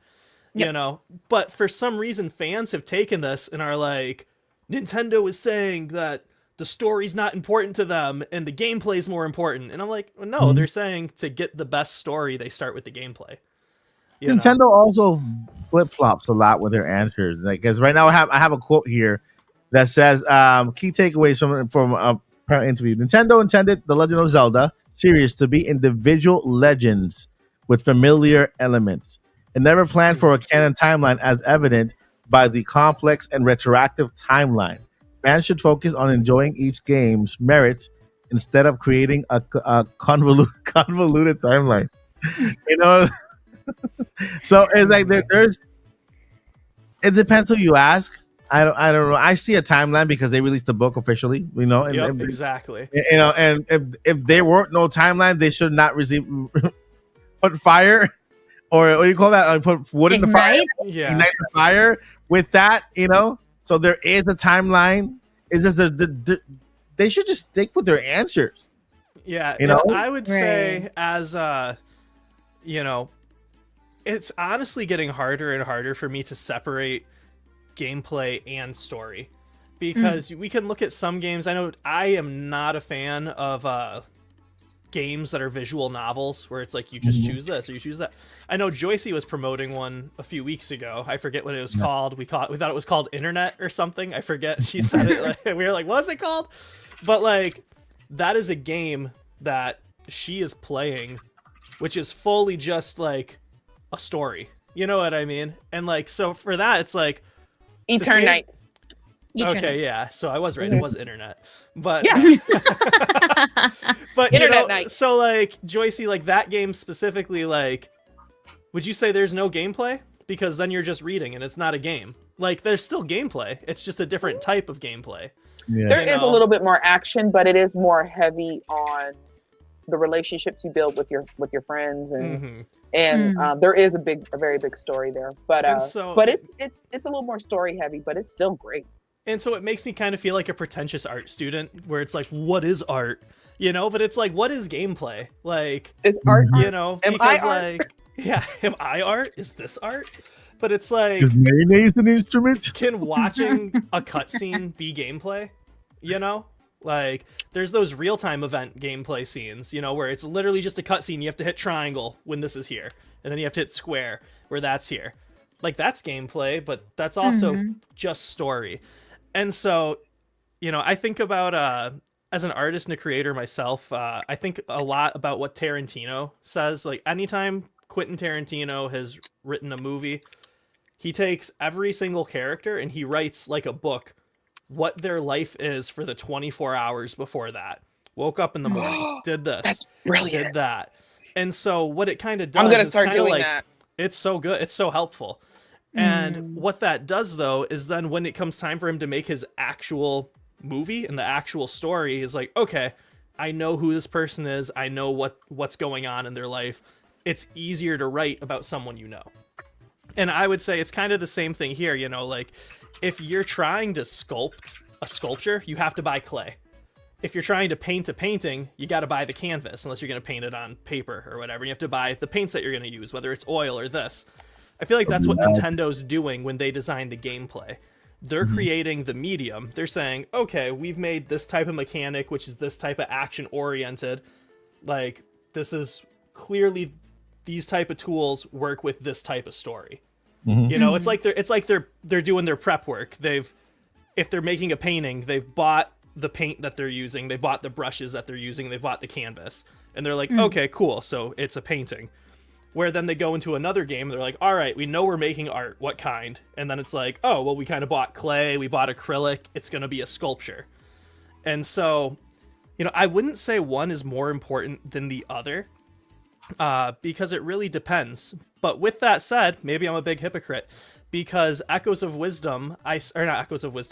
the Kingdom, I simultaneously view as the best game ever made, but I also was really disappointed with it. You know, God of War came out not that long before Tears of the Kingdom, and there was like 3.5 hours of cutscenes and a ton of gameplay in between those cutscenes. And I look at that and I think about how Echoes of Wisdom reused Hyrule. I know they changed it, but they weren't building every asset from scratch. You know, they started in a game engine they had already developed, in a world they had already developed, and they were adding new things, but they didn't have to add It's Link to the Past everything. broadened. It's that Yeah. same map. And so it was one of those things where I was just like, really? Like, I'm getting the same cutscene 6 times? Like, and also too, so this is a me thing, but they keep calling it the imprisoning war. It's one day. Yep. That's not a war. That's the battle. That's the imprisoning battle. You know, can we give spoilers? This game's been out for a while. Not Echoes of Wisdom, of course, but for Tears of the Kingdom. Tears of the Kingdom. We Yeah. going in. Okay. So, you know, the queen gets killed by Ganondorf because he betrays Rauru. And then that same night, everybody fights him and imprisons him. Like, it's the same night. That's not a war. That's like, You know, like That's a street fight. that's he did something and they said, all right, we're gonna strike back 12 hours later. It was like Yeah. that's the whole conflict. And I'm like, stop hyping up this imprisoning war, hype up this cool battle, but like it can't be that cool because you've shown me the battle only has the same cutscene 6 times worth of battle for it to be a thing. Ganon and the champions are fighting after school. I think it would have been better. Like now thinking about like what you're saying, it would have been better if each story told a part of the war. Like okay, how Yeah. they got together, and then at the end, how they started fighting. Just have a match and see how everything went, right? And then just culminate it in like this big, giant, really cool battle at the end. How they, this big sacrifice that happened at the end because he did sacrifice himself to kind of, imprison. Especially because each champion is a different species race in Zelda. So like we can see the Gerudo versus Ganon, like the betrayal because he's supposed to be the ruler of the Gerudo. We can see the Gorons, we can see him attack the Gorons. We can see him poison the water and betray the Zora. And and so it's one of those things where like I was okay with the minimal visible story in Breath of the Wild because Breath of the Wild has the biggest story of any Zelda game when you read in the subtext, But with Tears of the Kingdom, I was like, there's not a lot here. There's not a lot, and like it's cool, like you can look and like theorize things like how Link in you can kind of assume, okay, it looks like Hyrule in Breath of the Wild was being powered by Link or by Ganon's malice because where he's imprisoned under the castle in Tears of the Kingdom, you see all these vents and whatnot over him and all of these pipes and whatnot. And those pipes go to the exact same places as these blue furnaces. And every single time Link would get a new power in Breath of the Wild, it would say distilling because it's almost like they're purifying his malice and turning it into power. Like, that's something cool to think about. That's not confirmed or anything, but it seems like by the subtext that might be what's going on. And now that the Sheikah Slate's fully active and all of this stuff's active and it's sank back into the ground, now there's nothing purifying his malice anymore, which is why Tears of the Kingdom happens the way it happened. But just, I personally was disappointed. And so that is me right there saying the lack of the story being as big as it should have been, in my opinion, disappointed me. So clearly the story affected the gameplay for me. Yeah. But yeah, so I think, story can be gameplay, gameplay can be story. And honestly, I guess I'll just stick with the art analogy. It has to work for what it is. And so like, I'm not bummed when I go and watch a kids movie with my niece and nephew that there's not blood and guts and crazy action scenes, But if I watched a Tarantino movie and there wasn't blood and guts and crazy action scenes, I'd be like, what the heck is this? What's wrong with it? So Rob. yeah, I would say it's a per case basis, and that is my total assessment on that. All right, so before Can I ask you a question? before we go to Yoshi, it is 10:22, right? I want to give to Joycey until the 50. Then we have the 10 minutes for Q&A. So Joycey, you can go ahead and end and give your final thoughts here, what you want to say, and then we can. But before I do that, Django Unchained was by Tarantino, right? Yep. That's one of, I don't want to say it's one of my favorite movies, but it's one of my favorite Tarantino movies because it was done so well. And when you said, well, he writes about their life 24 hours before the events of the movie, I'm like, that's why. Those characters are just so, because I've been watching Leonardo DiCaprio and Jamie Foxx my entire life. And I completely believe that was, Leonardo DiCaprio was that character. I completely believed him. I completely believe Jamie Foxx was that character. And I forgot the guy who was with him, the bounty hunter. Oh, I forgot his Waltz. name. I forget his name in the movie, but Christopher That Waltz. It's a very... Christopher Walken? Not Walken, but he's an amazing actor too. But if y'all ain't seen Django Unchained, y'all need that. Y'all need to. Yeah, it is ironically, he's the bad guy in Inglourious Bastards. He's the bad guy in that, and it's like 2 movies back to back with Tarantino. an actual Nazi and then someone who is freeing slaves. Like, you can't get more opposite in roles than that. But that also shows the range of an actor. Yeah. Yeah. And Jamie Foxx is extremely underrated. He's a hilarious comedian. He's a wonderful singer. Not that auto-tune stuff. I mean, he can sing. Anyway, but you've given me ideas now. I didn't know that about Tarantino. But okay, y'all. Go ahead, Lily. I'm sorry. I do want to say something very quickly and also ask Mike for permission to share something in the chat. But because circling back to what Zach said about the story and also what Mike said about the timeline, I want to read a very small paragraph that is within the Hyrule Historia that I think that I have not seen a lot of people talk about it, but there's a little warning when you are reading through the actual timeline. And let's keep in mind that this is for 2015, as soon as Skyward Sword was released, right? So it says, before you delve any further into this chapter, read this. So this chronicle merely collects information that is believed to be true at this time. Okay. And there are many obscured and unanswered secrets that still lie within the tale. As the stories and storytellers of Hyrule change, so too does its story.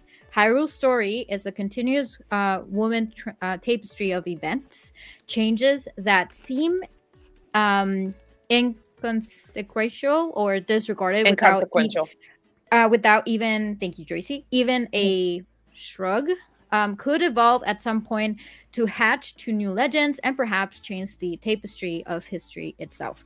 So I think it's important to point out, because I know that there are a lot of, Zelda, very passionate Zelda fans out there, and I totally appreciate you guys, but this is the real thing. So they gave us a timeline for us to give a little bit of peace of mind that there's a timeline. All right, good. But yeah, also, by the way, Amazon is holding a special right now, so you can buy 3 books for the price of 2, and every Zelda book within Dark Horse is on that special. So Legend of Zelda Encyclopedia, Legend of Zelda Hyrule Historia, or the Arts and Artifacts, which are great books if you want to get them. So my question was, can I drop my my affiliate link on the chat, Mike? I'm not shopping. I'm not. Yeah, that's of course, Lily, you can. Yes, you can. Thank you. And then also, too, the last thing that I want to say about, since I talked more about Tears of the Kingdom, I have a controversial view as far as its placement. I think even the flashbacks with Zelda back in time take place after anything we have ever seen, not before. I think that founding of Hyrule is still in the future of every other Zelda game, and I'm putting together a video essay on that, and so I'm excited to drop that in the new year. No less than 10,000 words. Oh, never. For me, never. Double spaced MLA format. No, seriously. And handwriting. Use your hand, your fist to write the letters. Don't be typing stuff. You just grab the pencil, like full. Or just Flintstones it. Yeah, that's right. Hammer. All right, friends, we're gonna go ahead and start our Q&A. So if you have any questions, let me know. If we have 2 questions. We do. And if you have any questions, the next 10 minutes will be Q&A. I sadly have to drop out on the dot. We have a little bit of family emergency. Some people know what it is. And I got an update, so I need to head out to kind of. Oh, I didn't get to talk about what I was going to tell you. Yeah. I'm sorry. This is the big thing. So it has to do with my dad. He had a stroke last night, and he's in surgery. So I have an update on that. I can't share it right now because it's kind of heavy, but I'll let you guys know later on. Okay. I will talk about it next week, though. Yeah, of course. So next, first hour of next podcast, y'all are gonna hear me rant. All right. Guarantee. That'll be the first thing in podcast next week. After we get into our predictions for the Game Awards. Yep. All right. So, first question, Lily. So, Talshol, thank you very much for your question. So, Mike Odyssey, I'm not sure if it's directed to you, but it could be for everybody. What are y'all's thoughts on the new Game Awards rules allowing DLCs, expansion, remakes, and remasters to be eligible to win? Wario64 has the post on his account. I think it all depends. I know remakes. It's a no brainer. Final Fantasy remake is a different game from the original one. Remasters, I'm a bit iffy about because it's the same game with a new bit of paint, so it's a new game. And DLC, if it's anything like Elden Ring's DLC, it's a new story. Give you, then maybe, but I would say give it its own kind of criteria. Just give it its own little prize. Don't take away from the new games, and give it its own. Okay, if we have a category for DLC, remake, or expansion of the year, something like that, and then that's a good way to put it. Give it a category. Don't take away from the rest. If they give it its own category, because this is breaking news for me. I'm just finding out right now. So if it has its own category, go ahead. I'm all for celebrating games and for celebrating good DLCs, a good remake, a good remaster, and a good expansion pack, right? So that makes sense because we have content creator of the year. We also have the and it's never anybody we know, right? It's always like some kind of it's there, but they have 20 million subscribers. Like, who is this person? Yeah, it's always so funny how you can find out about a huge YouTube channel. Like, it's just like, oh, like I know about all these like 60,000 sub channels, but like I'd never heard of this 30 million sub channel. Like, that's crazy. But no, I mostly agree with what Mike said. I know for me, I think the hard part about its own category, I think that is the fairest thing to do. But I'm a big Destiny player, and so like games like Destiny or World of Warcraft, instead of getting sequels, they expand through the DLC, and they're like 10-year-long games, and you can have a DLC that's like the size of the original game, and then so I'll be like, but Taken King deserves Game of the Year, but then I'm just like, yeah, but I think its own category is easier and cleaner. And ongoing games, there is a category for ongoing games. So that's right. I don't disagree with that. My biggest thing is I think one of the rules ought to be if you haven't won for this game before.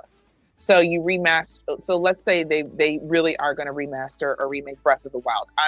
Breath of the Wild doesn't need to win again.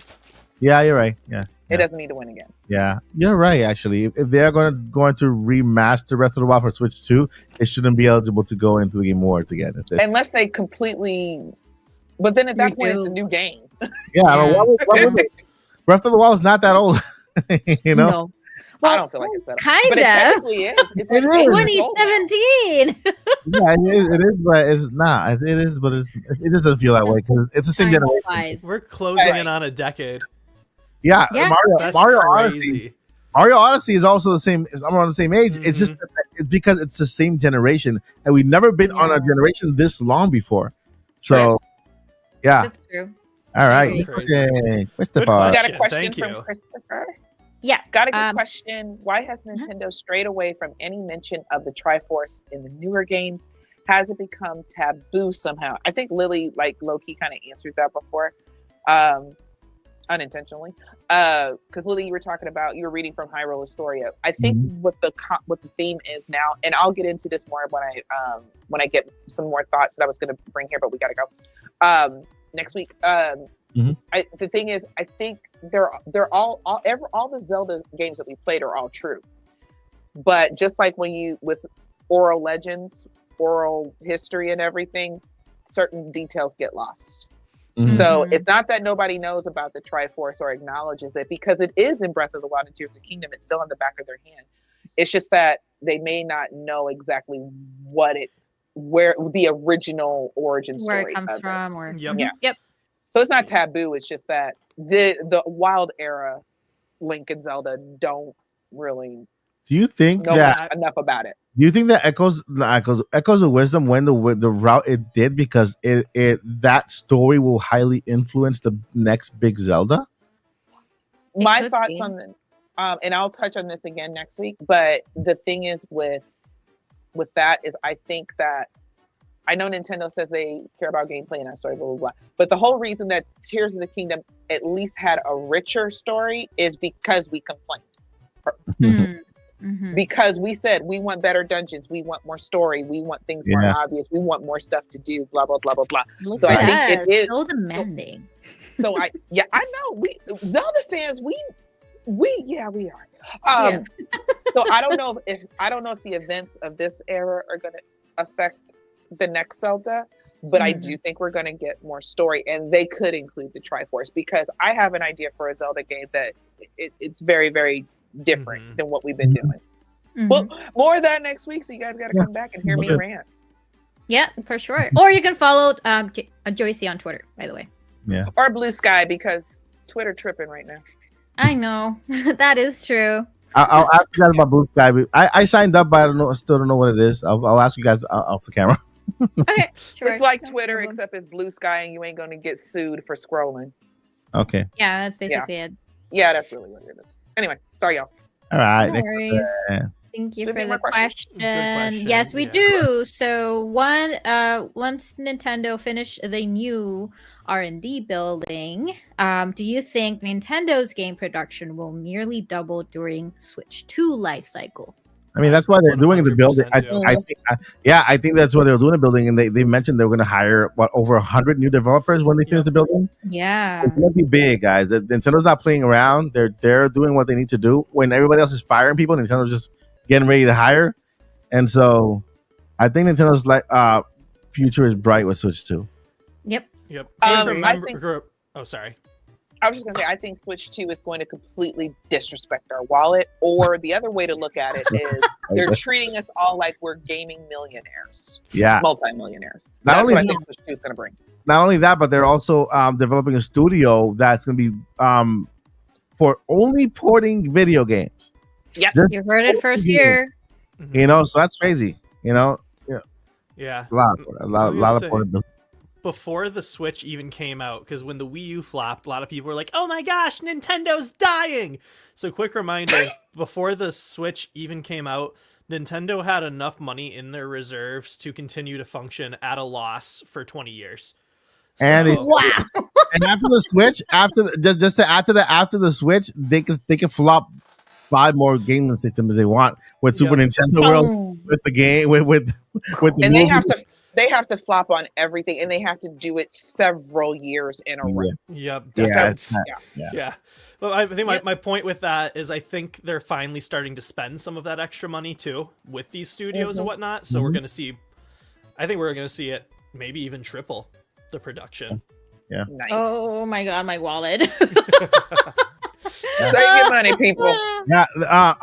Didn't somebody in Zelda said that they're planning on make sure we get at least a Zelda every 2 years?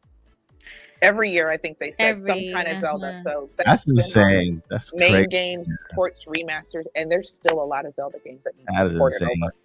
Yeah. Spirit Tracks and Phantom Hourglass, and the Oracle games. Four Swords. A Link Between Worlds. A Link Between World. I love that game. Yeah. That was really a good game. That was such a different dynamic. That was a good question. Mm-hmm. Yep, Very good thank question. you very much. So, what do you think of Samus Hunter? I think we shared one of the pictures that were shared out there. They posted 2 images on X and apparently teased announcements for the winner, which we have discussed in the last podcast. One of them could be Silk Song. No, at it cannot Game be. Awards, maybe. The other one was DK, Donkey Kong. So, And DK has already been released because that was the theme park direct that we got, which I am excited for. I know people are like, we don't want this. We want Switch 2. I was like, y'all ain't excited for roller coasters and theme parks? the roller coaster. Yeah, for sure. Bruh. You know, I'm excited, and I can't wait till they open in Florida because I'm gonna go stay with Mike. I'm gonna say that Silksong will not be announced at the Game Awards. Yeah. I don't know if it'll be announced at the Game Awards, but the fact that Samus Hunter has burned us in the past as a fan base, as a Nintendo fan base, but they've been hitting with all their predictions this year wherever they're getting their information from. So it may not be Game Awards, but I think Silksong is somewhere on the horizon. But Hopefully. but maybe it'll be a direct because there's already rumors of a February direct, but we always get a February direct. Yeah, and DK, if they mention DK, is not. It's not. There's a January DK coming out. The DK one already came true. Yeah, the DK January coming out, and also there's a DK Donkey Kong. Which, by the way, can I put some fire on that, or a lid on the fire? The DK announcement was announced here in Orlando 2 months before than the direct. So there's a chance that they saw some news that hasn't spread out yet, and they put it out there as oh yeah, there's something DK coming, when it was already obvious that the DK announced. The announcement came here in Orlando before it even came out on the direct for Donkey Kong Country, the theme park. Okay, I think I understand why we're getting this question, because if you go to Samus Hunter's X, actually, it says the DK one was not for game. Now we have to wait for the other game showcase that is not a Zelda title, and many of you thought or got that. And if you look at the picture, there's only the music. What's the name? Like, I have it in Spanish. It's from Ocarina of Time. Link is playing his ocarina, but there's all the spider webs in the back. Silk and song. also there aren't any notes on the actual. Yeah. He's not playing anything, so that's why they're saying it could be Silk Song. That makes sense. If it comes true, then that's a point for them because nobody else is talking about it. I can't see something Zelda movie related at the Game Awards. Ooh, we talked about that as well. Yeah. Absolutely, but just get all I want. Nintendo is either a poster or just a big shot of the world and the back of Link's head. That's all I need. That's all I need. I don't need anything else. The back of Link's head. And it also makes sense because the DK is the DK picture is Donkey Kong's house, and we see that in the park as well. So yeah, I get that. Yeah, for sure. But whatever, I didn't know about it, so I'm glad that it came true. I was excited when I saw it. Yeah. Yep. The direct.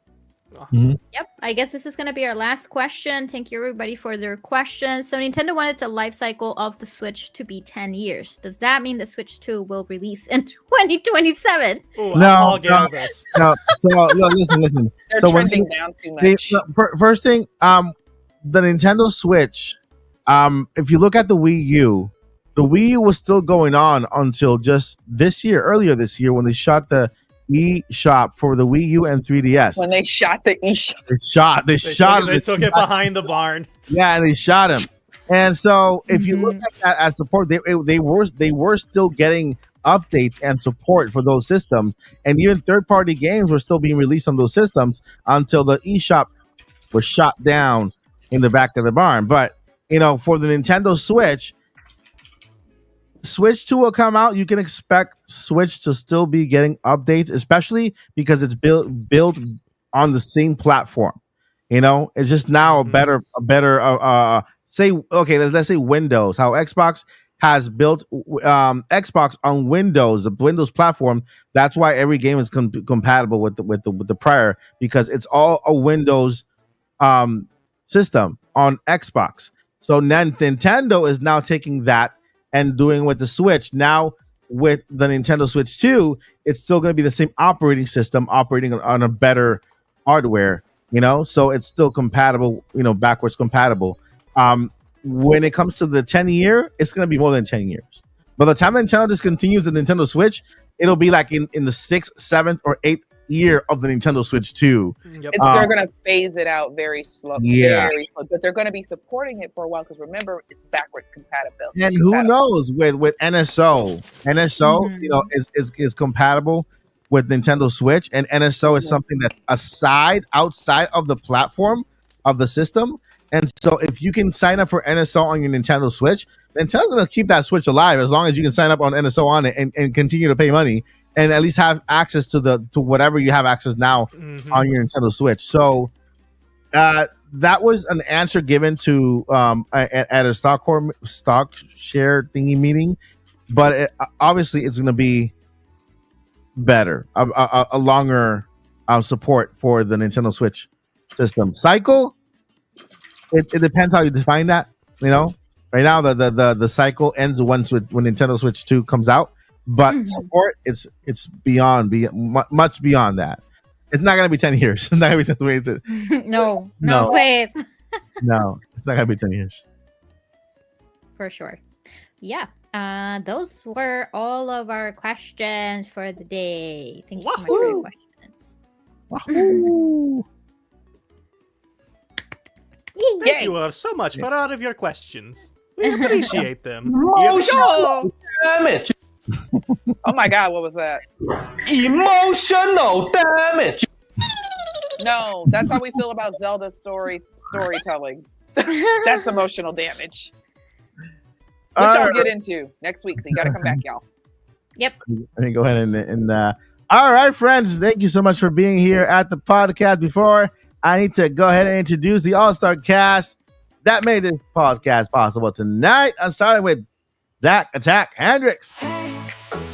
Let me go ahead and lower this one. All right. Everybody, Go ahead. thanks so much for listening to my ramblings and rantings about Zelda and storytelling. You can find me at Zach Hendricks Media just about everywhere, or Zach Hendricks Voiceover just about everywhere. They both work for everything, except for Twitter/X, where I am Young Calf Zach. And then, of course, it is for me 9:45, which means in 15 minutes, I am going to start streaming Smash Bros. Ultimate on my YouTube channel with my viewers. So I call it the post-pod party, the post-podcast party. If you guys want to keep talking about Zelda, hear more about my Zelda theories, since I kind of hinted at some of them today, feel free to join me there in 15 minutes at Zach Hendricks Media on YouTube. Woo! The post of the party of the podcast. All right, thank you, Zach. And over to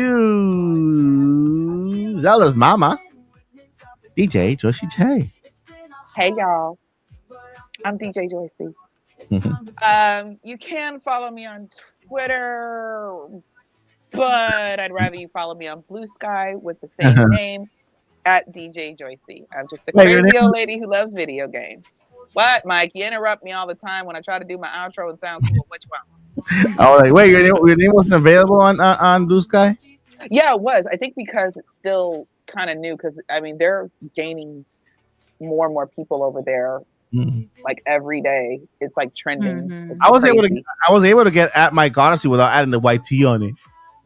Oh, you should have added the YT so people automatically know you have a channel. Eh, Oh, Lily followed me. Yeah, I did. Yay! And I gotta log in it and then just play with it to see how it is and how. Yeah, just follow me on Blue Sky, y'all. At DJ Joycey. It's just easier so we don't get sued and we can talk about Zelda all day. Agree. I gotta research that too because I have no clue what's going on. I'm always Zach, you too. You get on. I'm Blue very Sky, I'm all very y'all get on Blue clueless Sky. about what's going and the goings and the goings. All right, Lily Hyrule, what you got going on? Where can we find you? Yeah, well, you can find me on YouTube pretty much as Lily Hyrule, but I'm pretty much everywhere. But if you are more into, short form videos, I usually just upload a few things either on TikTok or Reels, but the long form videos are actually on the channel. I did upload the reaction of the Donkey Kong Country live stream or Nintendo Direct, so if you want to watch it, I had a lot of fun most of the times when we're reacting to things. Right now I am streaming, but I'm gonna try for, if you like or prefer Twitch, I'll be going live on both. So you can either go on YouTube or you can go on Twitch. So it's more like a preference kind of thing. So whichever works best for you. If you enjoy more live streams on Twitch, I'll be there. So you can find me on Twitch as Lily Hyrule as well. And that's going to be every Sunday. So on Sunday, 1 p.m. Eastern time, I'm going to be playing video games, of course. And right now, oddly enough, everybody voted to continue with Mario and Luigi Brothership, which is amazing, by the way, because I actually added a lot of Zelda games there, but everybody voted for Mario and Luigi, so that's great. I really like that you guys are liking the game. So, yeah, that's pretty much what I have going on. Yeah, thank you so much, and also here on the podcast every Friday. Yeah. Nice. Thank you so much, Lily, for being here. All right. For me, you can find me here every day, from Monday to Friday, at the Odyssey with news. I am working on bringing back reviews and products because no matter what the algorithm says, I want. I decided, you know what? I'm gonna just. I started. I started this channel. I mean, look at all the stuff that I've unboxed in the past. You know, my channel here, like all this stuff in the back and then over there, back over there, right? And so I want to start that again. I'm like, you know what? I'm gonna bring back unboxings. I'll just put "Not Switch 2" in the title, and then show you guys what I got. I have a whole bunch of this week. It's a lot of sponsored videos. I'm sorry, but they're good ones because you guys know I don't take a lot of sponsored videos because I'm very picky. But this week I got at least one per day. Very, very fun stuff. It's not Black Friday. You see? I thought Black Friday was like this week. No, it's not. Black Friday has always been the day after Thanksgiving now, Mike. I know, but I thought that the Thanksgiving was next week. Because of the third Thursday and stuff. Anyway. Oh God, don't go. We don't want to go back in that loop again. But yeah, I'm working on some content for you guys. Hopefully, you guys. I'm grateful for the viewership. We're kind of really doing pretty well. 6,000, 10,000, even more on the channel now. It's kind of ranging 6,000 to 10,000 per video, which is pretty good because that supports the channel, that supports me, and that can feed my family. So I appreciate you for the view. And so, yeah, not much is happening on the channel, but that big announcement coming soon. Stay tuned to Twitter. Go to twitter.com/IndieMania show. Twitter. Yes. Or x.com/IndieMania show. That is where I am dropping the news. And you already know what it's about. If it's an Indie Mania show, it's about the Indie Mania show. It's a big, giant, big news, crazy news. All right, friends, with that said. Also, a quick shout out to the Paul Gale Network, who was here at the beginning of the podcast and is with his students. We didn't plug him in when he left. He plugged himself in, right? Did we plug him in, Jesse? No. He just said goodbye and he gave the 2 cents. All right, so find Paul Gale at Paul Gale Network on Twitter, YouTube, and on X. Yes. Boom. Surgical with it. Surgical. All right, my friends. Thank you guys so much for watching. Before we let you go, we got 2 things we got to let you know. Number 1, don't give up. Don't do it. Don't do it. Don't do it. And Don't number do that 2, because we need you. Who's gonna say it? Number Somebody 2. say it. Journey on. Journey on.